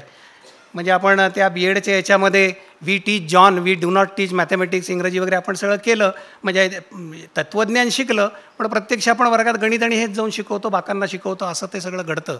तर ते शोधलं पाहिजे असं मुळातला मुद्दा क्रॉस कटिंग थीम म्हणून ते नातं आपण विषय हे साधन आहे आणि ते नातं आपल्याला कसं जोपासता येईल असा आपण विचार याच्यामध्ये केला होता. आणि त्यातले अनेक विचार इथं मांडूनही झाले. हे नातं निर्माण करायचे श्री अरविंदांनी 3 साधनं मांडली आहेत. शिकवण ती आपण करतोच, संस्कार आहे, कथा आहे, याच्या सगळ्या माध्यमातून करतो. ज्याची सगळेच जणं इथं मांडणी करतायत ते म्हणजे उदाहरण. आपल्या स्वतःच्या उदाहरणातनं तर ते नातं निर्माण होईल, नाहीतर ते भीतीपोटी नातं ते नाही, ते आपल्या आचरणाच्या, आपल्या ज्ञानाच्या, आपल्या कौशल्याच्या याच्यातनं ते नातं सगळं निर्माण होतं. त्यामुळे ते नातं कशातनं निर्माण होईल आणि प्रत्यक्ष आपला प्रभाव तो व्यक्तिमत्वातल्या बाह्य नाही तर आपल्या प्रत्यक्ष कामातनं किंवा आपल्या मुलांना हे सगळं कळत असतं. आपली पोटतिडीक किंवा आपली विषयाबद्दलची तळमळ कळकळ आपण जे प्रत्यक्ष करत असतो तो प्रभाव आपला दिसतोय का, तर ते नातं विद्यार्थ्यांमध्ये निर्माण होईल. त्यामुळे असं नातं आपल्याला हे विद्यार्थ्यांशी निर्माण करायला पाहिजे असं जरूर याच्यामध्ये म्हटलेलं आहे. कुटुंब आणि समाजाचा सहभाग. आता खरं तर मागच्यासुद्धा आपण बघितलं तर 2005च्या NCFमध्ये पण तो विषय होता. पण काही इथं त्यातली उदाहरणं जी आमच्याकडे इथं म्हटली आहेत. आता कुटुंबाचा सहभाग हे का म्हणावं असं वाटलं तर आपल्याला लक्षात आलं की आपण शाळांना भिंती घातल्या. अनेक शाळांमध्ये शहरातल्या तर पालकांना त्या काय कंपाऊंडच्या आत यायची पण परवानगी नसते किंवा आधी ईमेल लिहायला लागते, 8-8 दिवसांनी परवानगी मिळाल्यावर जायला लागते. आणि त्यातनं मग तो मुलगा फक्त स्वतःचा आणि मग आणखीन परदेशात जाऊन असाच विचार करणारा होतो. शिक्षण हे भावी नागरिक घडवण्यासाठी असं आपण एकीकडे म्हणत राहिलो, पण आपण भिंतीमधल्या या सगळ्या निर्माण करत राहिलो. या भिंती काढण्यासाठी मला असं वाटतं आहे आणि खरं तर अनेक गोष्टींसाठी म्हणजे एकेका मुद्द्यावर बोलता येईल, कारण काम करताना या अडचणी लक्षात आल्या आणि त्याच्यावरची आम्ही उत्तरं शोधत गेलो आणि त्यातनं खूप गोष्टी साधल्या की आपण म्हणतो की आपण सगळे काही पूर्वीच्या काळातले नाही आहोत, पण मग आपल्याला अधिक रिसोर्सेस पालकांमधनं समाजातनं उभं करता येतील का, तर ती करता येतात. मी कुटुंब आणि समाजाचा सहभाग हा अशा अर्थाने घेतो की कदाचित आपण सर्वज्ञानी नसू आणि क्षेत्र वाढत चालली आहे ज्ञानाची, कौशल्याची, सगळ्याची, पण मग तिथे आपल्याला पालकांची मदत, समाजाची मदत ही घेता येईल का, हा त्यातला एक भाग. आणि दुसरा भाग समाजामध्ये सुद्धा जाऊन आपल्याला अनेक गोष्टी या शिकता येतात. शिक्षण हे समाजातही होतं, फक्त शाळेत नाही. त्यातले अनेक उपक्रम आणि अनेक गोष्टी आपण केल्या पाहिजेत. इथं जर आपण बघितलं तर पालकांचा कसा सहभाग आहे. इथं नवनगर विद्यालयामध्ये एक पालकांची फौजच आम्ही सगळी उभी केली आहे आणि 25-30 म्हटलं तर नेमलेले शिक्षक आणि बाकी काम करणारे अनेक कार्यकर्ते शिक्षक, असा तो अनुभव आहे. वर्गमित्र म्हणून आपण जे काय म्हणूयात खूप आपण मुलांपर्यंत मांडतो आहे, पण ते पचन होण्यासाठीचा संवाद शिक्षकांना नाही ना, या वर्गातनं त्या वर्गात जायचं आहे. पण मग असं पचन आणि जे काही तुम्ही पाहिलं ऐकलं त्याच्याबद्दलचं चर्वीचरण आणि त्याच्यावरती चर्चा करायची संधी वर्गमित्र या ह्याच्यातनं असे पालक वर्गात जात आहेत आणि मुलांशी काय काय शिकलात त्याच्याबद्दलच्या गप्पा मोकळेपणाने त्यांना संधी, असा पालकांचा सहभाग इथं आपण करतो. अनेक गोष्टींमध्ये पालकांचा इथं आपण पुढच्या इथं जर बघितलं तर कला निर्मितीमध्ये पालकांचा सहभाग हा आहे.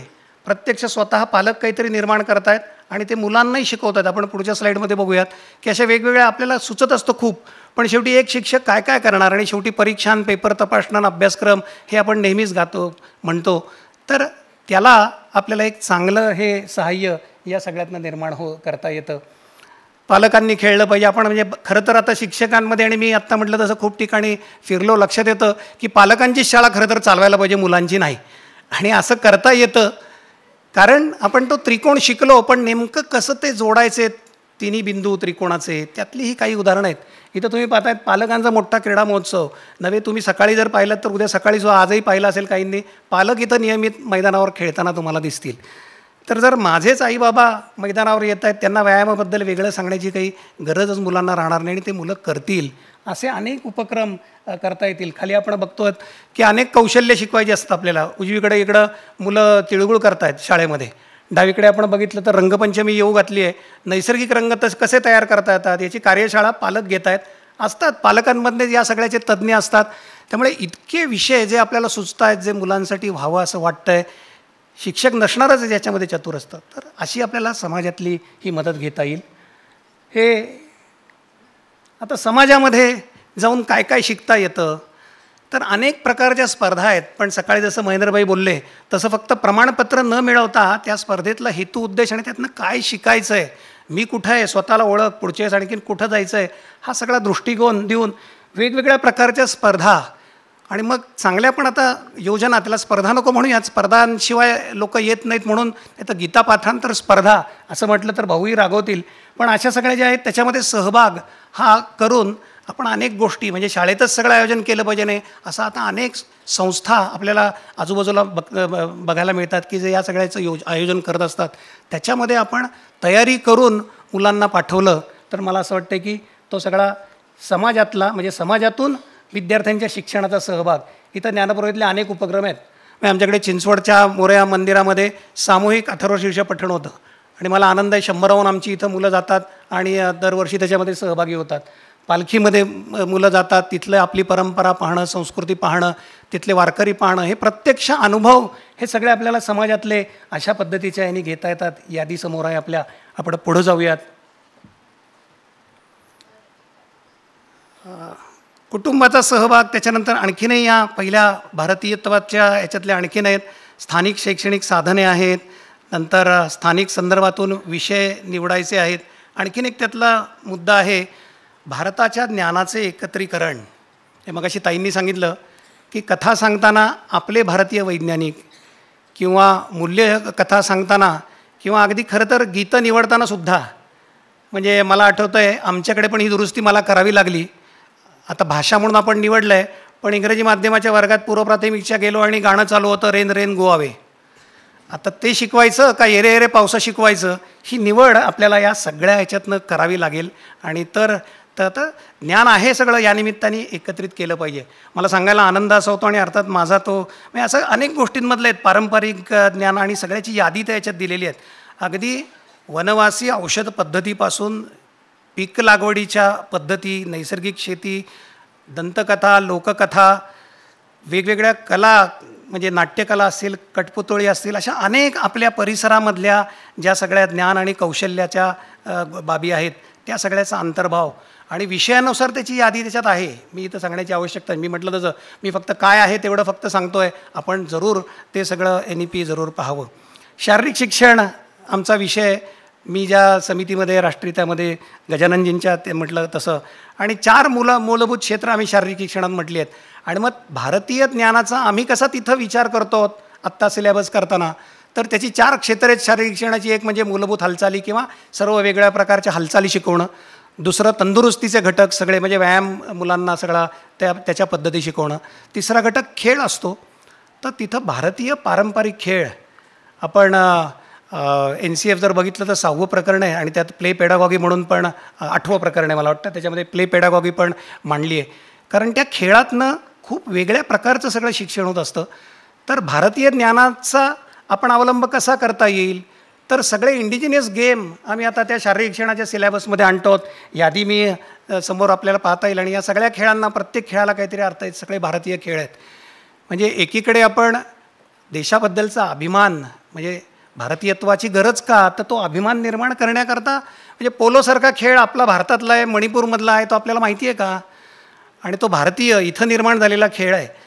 बॅडमिंटन हा पुण्यात जन्मलेला खेळ आहे, तर ही ओळख जर आम्ही मुलांना नाही करून दिली तर ते पाश्चात्य आणि त्या सगळ्याच याच्या मागं धावत राहणार आहेत. तर तो प्रयत्न आता हे एवढ्या सगळ्या खेळांचं आम्ही प्रत्यक्ष अभ्यासक्रमात अंतर्भाव करून करतो. आणि अर्थातच चौथा घटक जो महत्त्वाचा आहे, ज्याच्यामध्ये जो आपलं भारतीय ज्ञानाचा ठेवा आहे, आता ते रामदेव बाबा आणि मोदीजींनी ते म्हणजे जगभरात सगळं केलेलंच आहे, पण तिसरीपासूनच्या शारीरिक शिक्षणात मोठा भाग हा योग शिक्षणाचा हा अंतर्भाव केलेला आहे. मग अगदी पहिल्या 5 पायऱ्यांपर्यंत अगदी प्रत्याहारसुद्धा मुलांना शिकवायला पाहिजे, त्याची गरज आहे. आणि मग सगळ्या पायऱ्या, यमनियम आणि आपण शिस्त, ती सगळी चर्चा केलीच.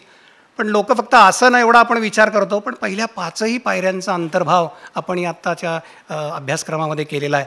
त्यामुळे अशा प्रकारे जे भारतीय ज्ञान आहे ते सर्व विषयांमधलं आहे, त्याची यादी दिलेली.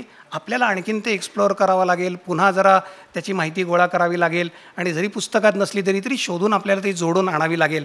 तर अशा प्रकारे त्या सगळ्या काय म्हणूयात, पहिला जो मुद्दा होता त्याच्याबद्दलचा, मी परत वेळेकडे बघता मला काहीच गोष्टी सांगायला मिळतील असं वाटतं आहे. दुसरं क्रॉस कटिंग थीममधलं महत्त्वाचं सूत्र दिलेलं आहे ते म्हणजे स्वभाव आणि मूल्य शिक्षण. आता परत आपण ते सगळं बोलतो की स्वतःची ओळख, तो भाव शोधायला शिकवणं, मी काय आहे, मी कोण आहे, आपण सगळीची चर्चा केली. आणि हे शिक्षणाचं मूलभूत उद्देश असला पाहिजे, हा या सगळ्यातनं मांडलेला आहे. आणि अर्थातच मूल्य, ज्याच्याबद्दल आपण सगळेच की काही म्हणजे आदराचं उदाहरण मगाच्या इथं बोलण्यामध्ये मांडलं गेलं, तर या सगळ्याबद्दलचा भर हा दिलेला आहे. आता आपल्याला यासाठी काय काय कशाचा इथं यादी मगाशी ताईंनी म्हटलं तसं कथांपासून ते प्रेरक गोष्टी या सगळ्या आपल्याला त्याच्यामध्ये करता येतील. मूल्य शिक्षणातला एक अनुभव या निमित्ताने जरूर सांगतो. मला वाटतं त्याचं चित्र किंवा हे नाही आहे. महत्त्वाचा त्यातला घटक म्हणजे या सगळ्यासाठी आपल्याला जसं नुसतं मगाशी म्हटलं तसं शिकवण जशी करतो तसं वातावरण खूप महत्त्वाचं आहे. आणि शालेय वातावरण आपण तसं निर्माण करू शकू का? मग शालेय संस्कृती आणि पद्धती आपल्याला तशा पद्धतीची सगळी निर्माण करावी लागेल. म्हणजे माझा एक अनुभव इथलाच आपल्या नवनगर विद्यालयाला सांगतो. कोविडनंतर आम्ही सगळे इथं एकत्र आलो आणि आपल्याला माहिती आहे 1.5 वर्ष सगळी मुलं, आणि पहिल्यांदा 9वी 10वीची मुलं सगळी आलेली होती. आणि घरी खाऊन पिऊन छान झोपून हे मोबाईल बघून सगळे शिकलेले, आणि घरी व्यायाम करून असं छान ताकदवान आणि मोठी सुदृढ होऊन आलेली सगळी मुलं होती. आणि पहिले काही दिवस तर शिक्षकांना भीतीच वाटायला लागली, कारण कोणी डबामध्येच खातोय, कोणी पाण्याची बाटली काढून पितोय, असं सगळं ते सगळं चित्र भयंकर होतं. आणि स्टाफरूममध्ये आल्यावर सगळी ती चर्चा सुरू व्हायची, अहो हे कसं आवरायचं या मुलांना. आणि मग प्रश्न पडला की नुसतं एकेकाने लढून नाही चालणार, सगळ्यांनी एकत्रित त्याच्यावर काहीतरी विचार करूयात. आणि मला एकदम खरं परत सांगायला आनंद होतो आहे, काही वर्षांपूर्वी गजाननजींच्याच राष्ट्रोत्थानमध्ये गेलेलो होतो. आपल्या सगळ्यांच्याच शाळेमध्ये प्रार्थना असते, पण मूल्य शिक्षणाचा तास म्हणून काही शाळांमध्ये 15 मिनिटाची 20 मिनिटाची, तर परिपाठ हा आपला एक चांगला उपक्रम आहे की जो आपण केला पाहिजे. आणि मी थोडा विचार करून दुसऱ्या सत्राच्या पहिल्या दिवसापासून शिक्षकांना विश्वासात घेऊन 0 आवर तयार केला. प्रत्येकाची 5-5 मिनटं घेतली आणि 50 मिनटाचा 1 तासाचा परिपाठ तयार केला. आणि त्याच्यामध्ये राष्ट्रगीतापासनं, प्रार्थनेपासनं, देवी स्तवन, एक देशभक्तीपर गीत, आजचा विचार, या सगळ्या गोष्टी त्याच्यामध्ये एकत्रित मुलांच्या समोर मांडल्या. रोजचा मुख्याध्यापक म्हणून मुलांशी एक 10 ते 15 मिनटं संवाद. आणि तुम्हाला सांगतो, महिन्याभरामध्ये जे शिक्षक घाबरायला लागले होते किंवा मुलं कशीही वागतात असं वाटत होती, ती एकदम सुतासारखी सरळ. तर असं वातावरण आणि असं आपल्याला शोधून काढावं लागेल. तर त्याला मी म्हणतो शालेय संस्कृती, एकूण भारतीयत्वाची संस्कृती. हे खूप गोष्टी बोलता येतील विद्यालयाच्या गणवेशाबद्दल. पुन्हा याच कोरोनाच्या काळात एक शिक्षणाधिकारी आमच्या पुणे, नाव सांगत नाही, इथं आल्या होत्या. आणि सुट्टीतही आमची शाळा चालू होती, गुरुकुल क्रीडाकुल 10 मेपर्यंत चालू असतं. आणि त्यामुळे ते काहीतरी अशा मेमध्ये आल्या होत्या आणि विज्ञान पारितोषिकांसाठी आल्या होत्या. आणि त्या व्यासपीठावर आल्या आणि म्हटलं, हे काय सुरवार जब्बा टोपीमध्ये आपली मुलं सगळी बसलेली होती, हे शाळेचा गणवेश आहे? असं शिक्षणाधिकारी एक असं विचारू शकल्या. कारण ते टाय किती ऊन असलं तरी असं सगळं गळा बंद करून बसायचं. तर इतक्या बारीक सारीक गोष्टीतनं मला असं वाटतं आहे, आपण म्हणतो बारीक सारीक, पण परत तेच जे मुलं पाहत असतात सतत, तेच त्यांच्या मनात येत असतं. ते काय त्यांनी पाहिलं पाहिजे आणि काय त्यांनी केलं पाहिजे याचं बारीक सारीक नियोजन मला असं वाटतं करायला पाहिजे. पुढे जाऊयात आपण. बहुधा एवढा मुद्दा करून मला गजाननजींना न्याय द्यायला लागेल, त्यामुळे पुढचे मुद्दे मी सोडून देतो. एवढा मुद्दा नक्की जरूर मांडावा असं वाटतो की पर्यावरण आपण सगळ्यांनाच आपला, मला याच्यातला भारतीय विचार म्हणजे निसर्गाला देवमाना वगैरे हे तर आहेच, पण व्यक्तीची ओळख किंवा व्यक्तीचा विकासाचे 3 काय म्हणूयात टप्पे किंवा पैलू किंवा अंग आपण म्हणूयात, सृष्टी, व्यष्टी आणि समष्टी. व्यष्टी म्हणजे तो दुसऱ्या व्यक्तीशी कसा वागतो, सृष्टी म्हणजे तो निसर्गाशी आणि मानवनिर्मित वस्तूंशी कसा वागतो, आणि समष्टी म्हणजे एकूण सगळ्या काय म्हणूयात इतर सगळ्या सामाजिक जगाशी तो कसा वागतो. तर या सृष्टीचा विचार आपल्याकडे आपल्या भारतीय याच्यामध्ये मांडलेला आहे. आणि त्यामुळे पर्यावरणाचा विचार म्हणजे आता तो धक्का खाऊन, कारण एकूण प्रदूषण आणि याचे जे आपण धक्के सोसतो त्यांनी शिकवायचं का हा आपला मूलभूत विचार म्हणून आपण शिकवायचं. तर मला असं वाटतं की हा सगळा विचार आपल्या याच्यात मांडलेला आहे, आपल्या सणांची आणि या सगळ्याची. आम्ही आमच्याकडे काय काय त्यातल्या गोष्टी करतो त्यातल्या 1-2 हे सांगतो की अभ्यास सहली हे तर आहेतच, निसर्गात नेलं पाहिजे. अगदी म्हणजे देवराई काय आत्ता शहरातल्या कोणाला विचारलं तर काही माहिती नाही, पण निसर्गाबद्दलचं आणि जंगल आणि साधन संपत्ती जोपासण्याचं देवराई म्हणून जी संकल्पना आपल्याकडे होती, त्याला भेटीपासून ते पक्ष्यांचं निरीक्षण करायचं असतं. शाळेमध्ये प्रत्यक्ष पक्षी निरीक्षणाची सहल आहे.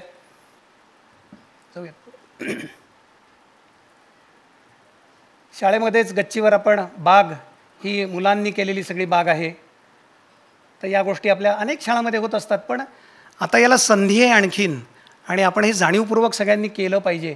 इथं जर बघितलं तर खूप सुंदर उपक्रम आमचा हा, आम्ही निर्मिती कलामध्ये हा, आता काय नाव कुठलंही द्या, पण मुलांना सांगतो उन्हाळ्यामध्ये भरपूर फळं खा आणि शाळेमध्ये येताना बिया घेऊन या चांगल्या चांगल्या, आणि त्याच त्यांच्या बियांची रोपं तयार करायला मुलांना शिकवतो. 8वीमधली आमची 200 मुलं आहेत आणि प्रत्येक मुलाला किमान 5-5 रोपं तू तयार करायची म्हणजे लावायची, ते कसं ते शिकवतो.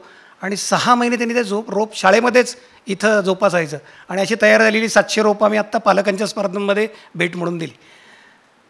तर त्यात अनेक निरीक्षणं आहेत, खूप एकेका याच्यावर बोलता येईल की 5 पिशव्यांमध्ये 5 बिया लावल्या म्हणजे 5ही रोपं येत नाहीत, 2 किंवा 3च येतं. इथपासून निरीक्षण किंवा इथपासून अनुभवाला सुरुवात होते.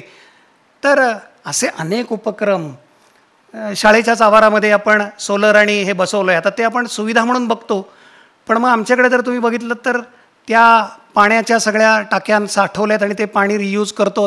मुलांना त्याच्या नोंदी करायला दिल्यात.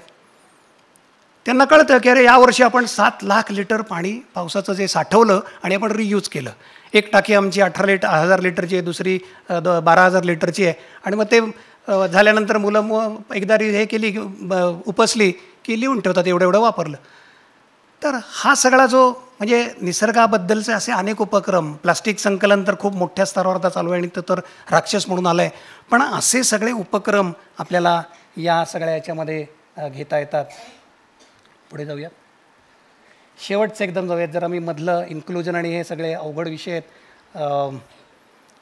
खरं तर हा विषय मी म्हटलं की याच्यात भारतीयत्व कसं शोधायचं, म्हणजे आता जुने, कारण तंत्रज्ञान हे बदलत असतं, आणि पण तरी अजूनही त्यातलं काय म्हणूयात, त्यातला भारतीय विचार म्हणून काय करता येईल असा मी विचार करत होतो, आणि त्याच्या एका उपक्रमाबद्दल बोलतो आणि थांबतो.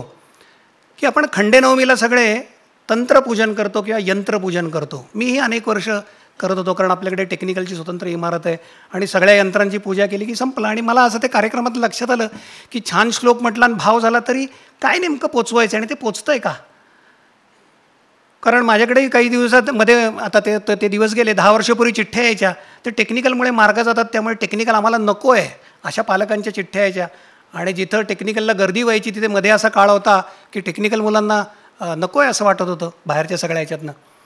तर मग या सगळ्यातनं काय करता येईल, तर मग या खंडेनवमीला आम्ही एक वेगळं रूप की जी परत भारतीय संस्कृती, नुसतं तंत्र किंवा यंत्रांचं पूजन नाही तर तंत्रज्ञांची पूजा आपण करूयात. आणि इथे या सभागृहात आपण पाहतो खंडेनवमी आमच्याकडे आता गेले 4 वर्षे अशी साजरी होते की वेगवेगळ्या प्रकारच्या ज्या सुविधा, भौतिक सुविधा, तंत्रज्ञान तेच की पहिल्यांदा शास्त्रज्ञ जे आपल्याला उपयोगी जे असतं ते सगळं तंत्रज्ञान, तर ते जे म्हणजे अगदी इलेक्ट्रिशियनपासून ते प्लंबरपासून ते सुतारकाम करणाऱ्यांपासून अगदी मेट्रोची उभारणी ज्यांनी केली, असे नळाची कामं करणारी ही सगळी लोकं शोधून काढली परिसरातली, शाळेतली सगळी. आणि या सगळ्यांचं इथं चांगलं पोथीच्या आधारे म्हणजे यंत्रांच्या बद्दलची कृतज्ञता आणि तंत्रज्ञानबद्दलचीही कृतज्ञता. तर मग त्या NEPमध्ये टेक्नॉलॉजी जो दिला आहे तो वेगळा आहे, तो फक्त डिजिटल टेक्नॉलॉजी शिक्षणातली अशा अर्थाने आहे. पण मला असं म्हणायचं की आपण त्याला आणखीन अर्थ जास्तीचा हा देऊ शकलो पाहिजे. आणि असा एक आम्ही प्रयत्न हा त्यातला केला की नुसतं तंत्रापर्यंत नाही तर त्या तंत्रज्ञानपर्यंत मग त्यातल्या उद्यांना वाटेल. कित्येक जणांना त्या तंत्रज्ञानानं गहिवरून आलं. आमचे माईक सिस्टीमवाले होते ते तर असे उभे राहिले तर गडागडा रडले. म्हणजे आयुष्यात मी इतकी वर्ष सेवा केली असं कोणी माझं विचारच नव्हता केला, आणि या शाळेने अशा प्रकारचा असा विचार केला. इथं उभं राहून ते 2 मिनटं रडत होते. तर मला असं वाटतं की हे भारतीयत्व आहे. आपण दिवसभर सगळी चर्चा करतो आहे. सकाळी उल्लेख आला की शाळांमध्ये मंदिरं, गावांमध्ये मंदिरं आहेत आणि सरस्वतीची मंदिरं कुठे. तर मला मध्ये एक असाच गट आला होता आणि त्यांनी विचारलं, अहो तुम्ही तुमच्या शाळेत एवढं सगळं कसं करता. तेव्हा पटकन सुचलेलं उत्तर सांगतो आणि माझं हे आत्ताचं थांबवतो बोलणं. मी म्हटलं आपण कायम मुलांना सांगतो की शाळा हे मंदिर आहे. देह मंदिरं चित्त मंदिरापासून खूप आपल्या सगळ्या प्रार्थना अनेक प्रकारच्या त्या मंदिराच्या बद्दलच्या सगळ्या आहेत. इथं मातृमंदिर आपल्याकडे सगळं उभारलेलं आहे. मी असं त्यांना म्हटलं की ज्या दिवशी मुलांबरोबर सगळे शिक्षक आणि संस्थाचालक शाळा हे मंदिर आहे हे मानायला लागतील आणि तसं वागायला लागतील, तेव्हा शिक्षण बदलेल आणि शाळा चांगल्या होतील. असं नक्की मला असं वाटतं या सगळ्यातनं आपण विचार करूयात, हे एवढं सुचवतो आणि थांबतो.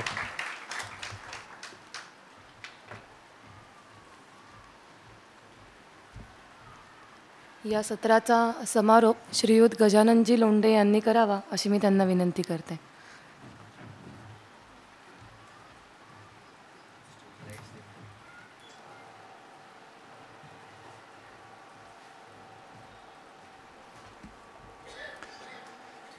सभागृहात उपस्थित आदरणीय सर्व गुरुजनांना प्रणाम.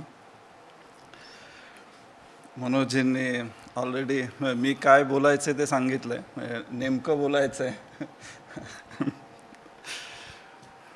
आणि तुम्ही एक जे सांगितलं की मी इथनं घेऊन जायला आलो आहे, इथे सांगायला किंवा द्यायला माझ्याकडे फार नाही आहे. आत्ता जो विषय NEP स्पेशली NEP 2020 बद्दल खूप चर्चा चालू आहे जुलै 2020पासून. तर खूप वेळा हा प्रश्न येतो की NEP 2020 इम्प्लिमेंट करतो आहे का आपण. आणि मग तो पालकांकडनं असेल, ते जे 8वी 9वीतले ज्यांची मुलं आहेत त्यांना, तर हो चालू आहे प्रयत्न. मग परीक्षा कधी, बोर्डाची परीक्षा 10वीची कॅन्सल होणार का, तर हा पहिला प्रश्न. त्यानंतर हायर एज्युकेशनमध्ये हे 11वी 12वीमध्ये स्ट्रीमिंग जे आहे ना, आर्ट सायन्स कॉमर्स, मग ते जाणार का. मग इंजिनिअरिंगच्या परीक्षेमध्ये काय बदल होणार, मग तिथे फिजिक्स केमिस्ट्री मॅथ्स बायोलॉजी घ्यावं लागणार का नाही घ्यावं लागणार. ते असे बरेच प्रश्न जेव्हा त्यांना कळतं मी NEP रिलेटेड काहीतरी काम करतो आहे, तर हे असे प्रश्न येतात. तर ह्या म्हणजे इम्प्लिमेंटेशनबद्दल ह्या हॉलमध्ये बहुतेक खूप लोकांना प्रश्न असतील की काय चाललं आहे नेमकं. तर बिहाइंड द सीन्स आपण म्हणतो ना की बिहाइंड द सीन्स काय चालू आहे. तर मी आता थोडं त्या बिहाइंड द सीन्सबद्दल सांगेन. सकाळपासनं शिक्षणाचा उद्देश काय असावा, ती प्रक्रिया काय आहे, आपण खूप ऐकलं. आता हे आणि आपण हेही ऐकलं की ज्ञानप्रबोधिनीमध्ये जे काम 1962पासून चालू आहे आणि एक सक्सेसफुल एक्सपेरिमेंट हा ज्ञानप्रबोधिनीतनं आता इथे जे 70-100 विद्यालयातून शिक्षक आणि मॅनेजमेंटची लोकं आली आहेत, तर हा विस्तार होतो आहे. आता 14.5 लाख विद्यालयांमध्ये इकडे 95 लाख शिक्षक पूर्ण भारतभरात, आणि ते वेगवेगळ्या लेवलचे. तर ह्या प्रमाणात हा विचार कसा न्यायचा, तर याचा विचार जेव्हा बहुतेक 2015ला सुरू झाला होता, जेव्हा पहिल्यांदा नॅशनल एज्युकेशन पॉलिसी, तर न्यू एज्युकेशन पॉलिसी नाव होतं, तर तेव्हा सुरू झाला. तर काही गोष्टी तेव्हा करण्यात आल्या आणि नंतर मग डॉक्टर कस्तुरीरंगन जींची एक नवीन कमिटी स्थापन झाली. मग त्या कमिटीत हा विचार की Bharat centric education for 21st century, म्हणजे एकीकडे आपलं जे जेनेसिस आहे म्हणजे हू वी आर, जे आपण सिव्हिलायझेशनल विजडम म्हणतो, की तो सिव्हिलायझेशनल विजडम आपल्यात असला पाहिजे. आणि मग आपल्यात तो कॉन्फिडन्स त्यांनी येतो आणि एक डीप रूटेड प्राईड तर ती येते. आणि त्यानंतर who we want to be. म्हणजे 21st सेंचुरीमध्ये एकीकडे टेक्नॉलॉजीचं आपण खूप वेगाने परिवर्तन होत आहे. म्हणजे 2 वर्षापूर्वी काय होतं आणि आज काय आणि पुढच्या 6 महिन्यात काय होईल याचा खूप लोकांना एक समग्रतेने विचार नाही करतायत. आणि काय होईल खूप वेळा मलाही वाटतं, कारण मी सॉफ्टवेअरमधला आहे, मी कम्युनिकेशनमध्ये, मी 4G 5Gवर काम केलं आहे, तरी मलाही खूप वेळा वाटतं 5Gचा काय उपयोग होईल कोणालाच माहीत नाही. म्हणजे ज्यांचे पेटंट्स आहेत 5Gवर काहीही कल्पना करता येत नाही की हा 5Gचा उपयोग कसा होईल. तसं एक खूप छोटं उदाहरण, जे आपण फोन करतो तेव्हा फोनमध्ये खूपसा डेटा जो जात असतो वायरवर तो सगळा एन्क्रिप्टेड असतो, तर कोणी त्याचा उपयोग करू शकत नाही. मग एक निर्णय घेण्यात आला की एक डेटा एलिमेंट आहे लोकेशन, म्हणजे सेल ID म्हणतात त्याला, लोकेशन सेल ID आहे, तो सेल ID ओपन करायचा. ह्या निर्णयामुळे एवढा बदल झाला आहे समाजात. म्हणजे टॅक्सीपासनं ते गुगल मॅप्सपासनं ते झोमॅटो, स्विगी आणि काय काय काय काय हा विचार जेव्हा तो जो निर्णय चालू होता तेव्हा आमच्या बऱ्याच चर्चा चालू होत्या. मग हे जर केलं तर प्रायव्हसी जाईल का, कारण कुठेही मग ट्रॅक करू शकतो आपण. तर पोलिसांपासनं ते फूड रेस्टॉरंटपर्यंत सगळे त्याचा उपयोग करतात. तर असं टेक्नॉलॉजीने काय बदल होईल माहिती नाही.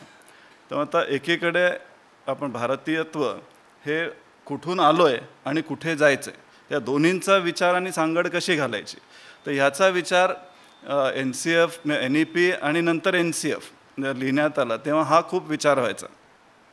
माझ्या बोलण्यात खूप इंग्रजी शब्द येतील, कारण मी मराठीत हा शैक्षणिक विषय बोलण्याचा कधी प्रसंगच येत नाही. एक तर कानडीत असतं, इंग्रजीत नाही, तर आता हिंदीत होतं. तर मध्ये मध्ये इंग्रजी शब्द आले तर समजून घ्या. तर NEP जेव्हा निर्णय चालू होता तर तेव्हा जसं प्राचीताईंनी ऑलरेडी की याचं भारतीयत्व शिक्षणात आणायचं हे का, तर खूप वेळा आपण मॅकोले पद्धती आणि हे सगळं आपल्याला विषय माहिती आहे, पण त्या मॅकोलेच्या सिस्टम म्हणजे जो स्टँडर्डायझेशन ऑफ एज्युकेशन म्हणतो ती सिस्टम आहे, पण आपल्या मनातसुद्धा आपल्या घरातसुद्धा भारतीयत्व आहे का, तिथेही खूप बदल झालेत. तर मग हा सगळा विषय बदलायला पाहिजे. फक्त शाळात आणि क्लासरूममध्येच बदल नाही, तर घरांमध्ये आणि समाजातही हा बदल झाला पाहिजे. तर हा एक विचार होता.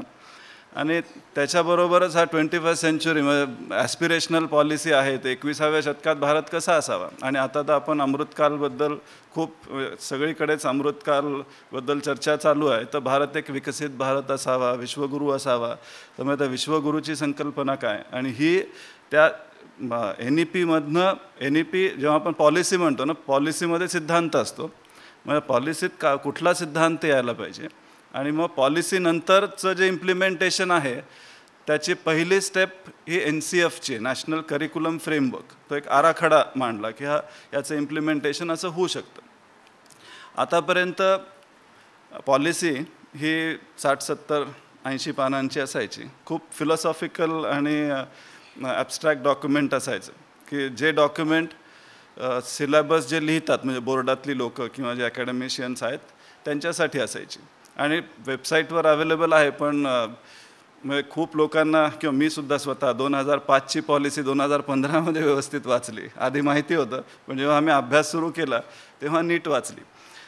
तर असं पॉलिसी ॲब्स्ट्रॅक्ट फिलॉसॉफिकल असेल तर त्याचं वर्गात किंवा जमिनीवर फार फायदा होत नाही. आत्ता मनोजजींनी सांगितलं की ते 480 पानाची पॉलिसी किती लोकांनी वाचली. तर हा प्रश्न पहिल्यांदा आला होता, मोदीजींनी विचारला की कमिटीने तयार केलं 483 पानाचे ड्राफ्ट NEP आले 2019मध्ये. तर त्यानंतर ते घेतलं सगळं, इसको कौन पढेगा. तर आणि मग रीडिंग आणि स्टडिंग हे जे दोन आहेत ना, तर फक्त वाचून उपयोग नाही, त्याचं अध्ययन केलं पाहिजे, आणि अध्ययन केल्यानंतर ते वर्गात आलं पाहिजे. मग त्यात पॉलिसी रूपाने 60 पानांची जी पॉलिसी आली त्यात फक्त जे प्रमुख मुद्दे आहेत ते सगळे प्रमुख मुद्दे आले. आता पॉलिसी झाल्यानंतर जो NCFचं काम सुरू झालं तेव्हाही हाच प्रश्न होता की अब NCF कितना बडा बनाओगे. तर मग NCF तुम्ही पाहिलं असेल आधी कल्पना होती की ते 2-2.5 हजार पानांचं होईल. तर एक ओव्हरव्ह्यू डॉक्युमेंट आणि प्रत्येक विषयाचा एक डॉक्युमेंट.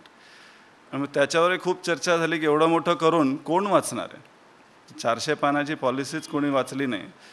तरी पण NCF जे फाउंडेशनल स्टेज पहिल्यांदा आला तो पहिला इम्प्लिमेंटेशन स्टेज होतं नॅशनल एज्युकेशन पॉलिसीचं, जे भारत सेंट्रिक शिक्षा असावी 21व्या शतकासाठी.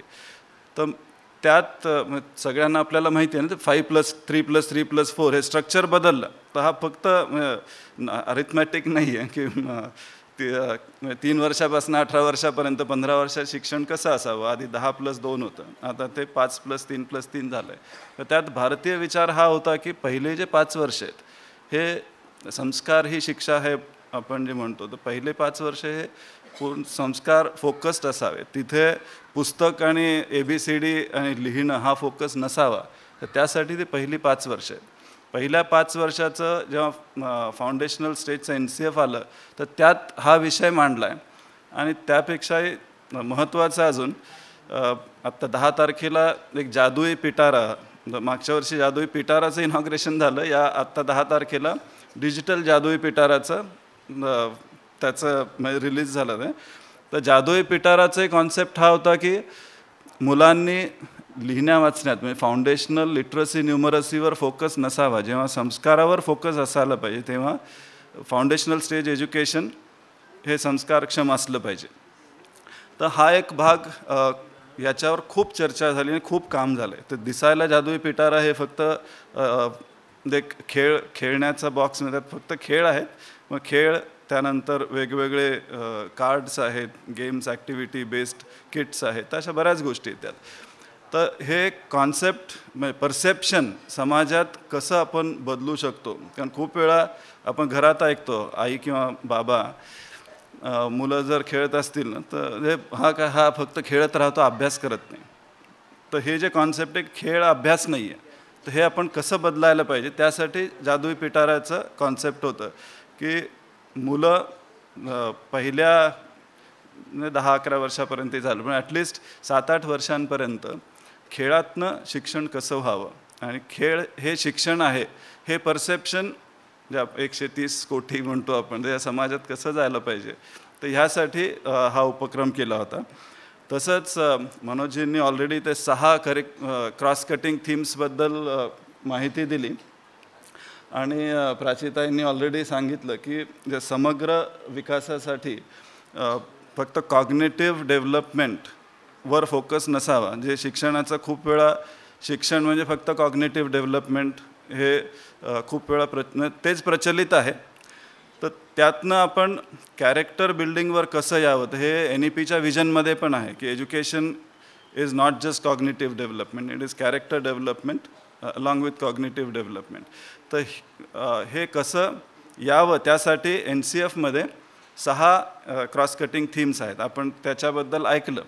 आता या क्रॉस कटिंग थीम्स NCFमध्ये येणं आणि त्या क्लासरूममध्ये येणं आणि ते 14.5 लाख शाळांमध्ये, तर हे कसं यायला पाहिजे. मनोजींनी अजून एक सांगितलं की NCFमध्ये टाईम टेबल दिला आहे, एवढे आकडे एवढं स्पेसिफिक प्रिस्क्रिप्टिव्ह का केलं. तर याच्यावर खूप चर्चा झाली की प्रिस्क्रिप्टिव्ह करावं का नाही करावं.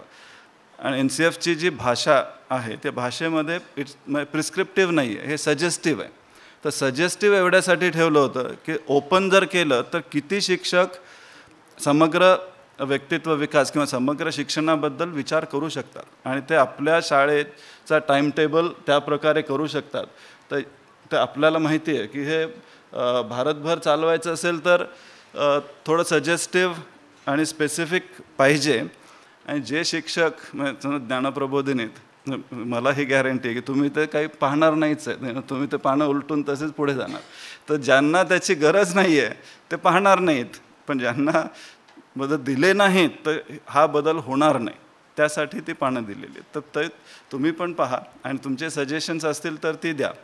तर हे सजेशन्स अजूनही ओपन आहेत. आपल्याला हे माहिती आहे NEPमध्ये जवळपास 1.5-2 लाख लोकांनी कॉन्ट्रीब्यूट केलं आहे. तसंच NCFच्या वेळी पण खूप लोकांनी कॉन्ट्रीब्यूट केले, जवळपास 14.5 लाख लोकांनी कॉन्ट्रीब्यूट केले.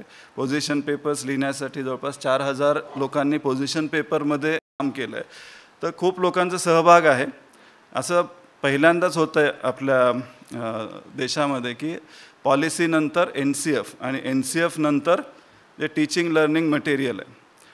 एक मागे जेव्हा आम्ही गप्पा मारत होतो तेव्हा टेक्स्टबुकबद्दल चाललं होतं, तर प्राचीताई म्हणे NEPचं इम्प्लिमेंटेशन हे टेक्स्टबुक नाही आहे. तर हा विषय निघाला. तर हे खरं आहे. त्यामुळे जे कमिटी स्थापन केली आहे त्या कमिटीचं नाव आहे national syllabus and teaching learning material committee. तर NSTC. तर तिथं टेक्स्टबुक सेंट्रॅलिटी ही कमी व्हावी याचं कारण आधी बोलणं झालं की 5व्या चॅप्टरनंतर 6वाच आला पाहिजे याची गरज नाही आहे. पण भारतभरात जर आपण बघितलं तर सिक्वेन्शियलीच जातो. तर पिरियॉडिक टेस्ट कशा असायला पाहिजेत, पहिले 2 लेसन्स, पहिली PT, दुसरी फर्स्ट टर्म, असंच चालतं सगळीकडे. तर मग ते चालणं कमी कसं करायला पाहिजे, तर त्यासाठी जादुई पिटारा हे पहिलं इम्प्लिमेंटेशन होतं की तिथे पुस्तक नाही, 2रीपर्यंत कुठलंही पुस्तक नाही. त्यानंतर 3री, 4थी, 5वीला इंटरडिसिप्लिनरी आणि एक्सपिरियन्स बेस्ड लर्निंग असावं. त्यासाठी काय काय असावं तर ते आता काम चालू आहे. आणि या प्रत्येक स्टेजसाठी एक टीचर्स हँडबुक आणि पेरेंट्स मॅन्युअल ह्या अशाही गोष्टी येणार आहेत. आणि डिजिटल वेगवेगळ्या टाईपची रिसोर्सेस. तर ह्या सगळ्या गोष्टी सगळ्यांसाठी येणार. तर 14.5 लाखमध्ये ट्रान्सफॉर्मेशन एकाच वेळी होणार नाही, ते टप्प्याटप्प्याने होईल. मग त्या टप्प्याटप्प्यांमध्ये झालेलं ट्रान्सफॉर्मेशन हे फीडबॅक बेस्ड असावं. त्यासाठी पण काम चालू आहे की इम्प्लिमेंटेशन हे 3 ते 5 वर्षाचं असेल. आत्ता NCF नंतर रिसोर्सेस तयार होतील. रिसोर्सेस इम्प्लिमेंट झाले की ऑलरेडी 1ली 2रीचा जो करिक्युलम हे जे TLMs मागच्या वर्षी रिलीज झालेत, तर त्याच्यासाठी इम्पॅक्ट स्टडी असे रिसर्च प्रोजेक्ट सुरू केलेत. तर ते वेगवेगळ्या राज्यांमध्ये 14 राज्यांमध्ये त्याचा इम्पॅक्ट स्टडी सुरू केला आहे. आणि मग त्या इम्पॅक्टनी परत शिक्षकांमध्ये आणि शाळांमध्ये काय होतं आहे तर ते बघून चेंजेस आणायचे. तर हे एक कंटिन्युअस सायकल असेल रिव्ह्यूची आणि रिव्हिजनची. तर हे असं इम्प्लिमेंटेशनचा बराच लांब रोडमॅप आहे. खूप गोष्टी आहेत अशा ज्या स्पेसिफिकली भारतीयत्वाबद्दल. 450 लोकांची आत्ता 12 कमिटीज आहेत. ज्यात मनोजजींनी सांगितलं की फिजिकल एज्युकेशनमध्ये कमिटी आहे, ती सगळ्यात छान आहे. आम्ही दोघं आहेत म्हणून नाही, सगळ्यात छान कमिटी एवढ्यासाठी आहे की तज्ज्ञ लोक आहेत. प्रकाश पदुकोण अकॅडमीचे डायरेक्टर विमल कुमार ते चेअरपर्सन आहेत. आणि बाकी सगळ्या ग्वाल्हेरमधनं IITsमधनं बऱ्याच ठिकाणची लोक आहेत. तर जेव्हा भारतीयत्वाबद्दल तिथे बोलणं होतं काय आणायला पाहिजे, तर खूप गोष्टी त्या तिथे आल्यात. म्हणजे भारतीय खेळ असतील, अष्टांग योग असेल, इवन मूवमेंट्स ज्या कशा डेव्हलप व्हायला पाहिजेत, किंवा छोट्या छोट्या गोष्टी की भारतीय जीन्समध्ये आपल्यामध्ये आपले काफ मसल्स हे वीक आहेत, पिंढऱ्यांचे मसल. तर मग ते डेव्हलप कसे करायला पाहिजेत, चालण्याची पद्धत कशी असायला पाहिजे. तर हे भारत फोकस्ड विचार आणि इवन फिजिकल ॲक्टिव्हिटीजमध्ये कसं व्हायला पाहिजे या सगळ्या गोष्टींवर विचार होतो. एवढं असूनसुद्धा आता सिलेबस तयार केला आहे, पुस्तकं तयार होत आहेत. दोन शब्दांवर सध्या असं क्वेश्चन मार्क आहे. ओंकार, तर अष्टांग योगमध्ये ओंकार आहे, तर ओंकार ठेवायचा का नाही, चॅन्टिंग शब्द ठेवायचा का नाही. आणि तिथे आम्ही योग साधना असं दिलं आहे, साधना शब्द ठेवायचा का नाही. तर साधनेला दुसरा कुठला पर्यायी शब्दच नाही, प्रॅक्टिस हा शब्द साधनेला नाही असू शकत. तर मग ते तिथे योगिक प्रॅक्टिसेस आणि तुम्ही ब्रॅकेटमध्ये योग साधना ठेवा. तर हे उदाहरण आहे. असंच दुसरं उदाहरण सायन्समध्ये बरंच तिथे चाललं आहे की आपण जे सायन्स आत्ता सध्या ज्या प्रकारे मिडल स्कूलमध्ये स्पेशली न्यूट्रिशनबद्दल म्हणजे फूड ह्या विषयावर constituents of food, carbohydrates, fats हे सगळं ऐकलं आहे आपण.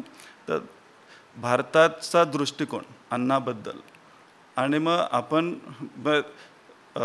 काय खायचं, किती खायचं, कसं खायचं, तर ह्या सगळ्या गोष्टी आल्या पाहिजेत.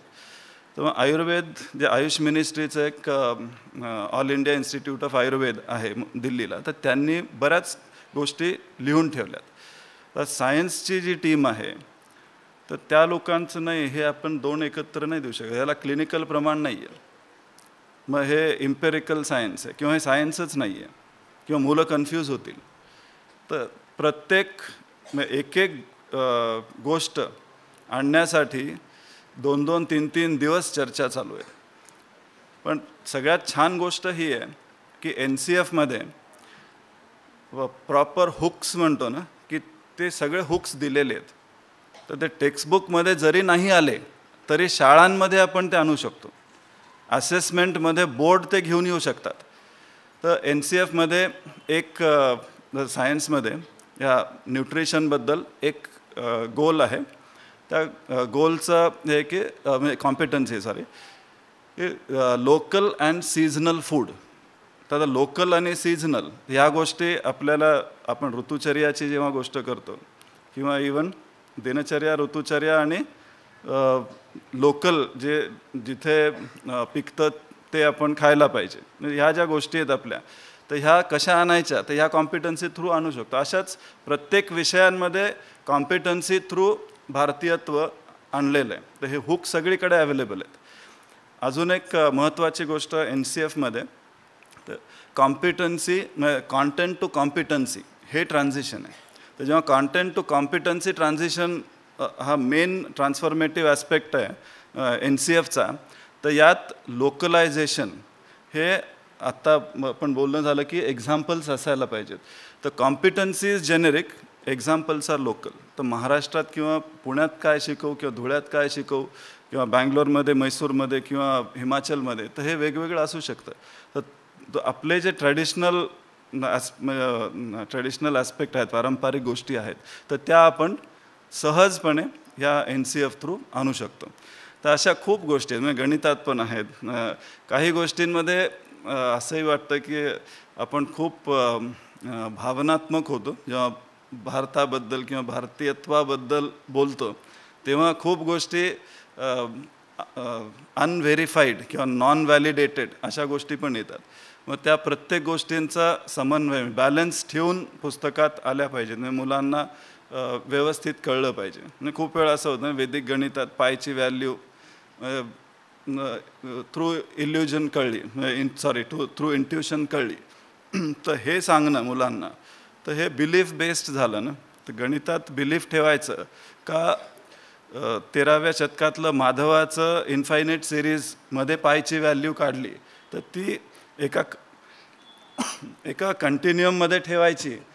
तर ह्याच्यावर पण खूप विचार NCF आणि पुस्तक लिहिण्यात चालू आहे की भारताची परंपरा ही कंटिन्युटी आहे. परंपरा हे तेव्हा होतं आणि ते छान आहे आणि आता आपण त्याचा अभिमान राखावा. तर हे असण्यापेक्षा की हे एक कंटिन्युटी कशी आहे ज्ञानाची, हे टाईम स्केलमध्ये प्रत्येक विषयात देण्याचा प्रयत्न चालू आहे. तर अशा खूप गोष्टी आहेत. आत्ता ऑलरेडी 20 मिनटं उशीर झालेला आहे, पण ते नेमक्यापेक्षा थोडं जास्त बोललो. पण कधी प्रश्न असतील उद्या पण मी आहे, आणि तुमच्याकडे खूप छान काही गोष्टी असतील तर त्या पण द्याव्यात. मी एकटाच आलो आहे, त्यामुळे माझी काही टीम नाही आहे, तर मी सगळ्यांबरोबर बसेन. तर एवढं बोलून मी थांबवतो. फक्त एक खूप वेळा जे आत्ता काम चालू आहे ना, त्यावर एक गीत असं सारखं मनात येतं की बहुतेक तुम्हालाही सगळ्यांना माहिती असेल की निर्माणों के पावन युग में हम चरित्र निर्माण न भूले, स्वार्थ साधना की आंधी में वसुधा का कल्याण न भूले. आणि त्यात मग अजून एक तर 2 गोष्टी खूप छान आहेत की जटिल समस्या सुलझाने को नूतन अनुसंधान न भूले. तो ही प्रत्येक वेळी होतं की आधी जे केले तेच आता होईल असं नाही आहे. आताचा काळ वेगळा आहे. तर ते नूतन अनुसंधान त्याचा सर्वांनीच विचार कंटिन्यू ठेवला पाहिजे. आणि आर्थिक म्हणजे जे आर्थिक आपण उत्थान चालू आहे आपलं, त्यात जीवन का उत्थान न भूले, तर हे लक्षात ठेवून काम करावं. धन्यवाद.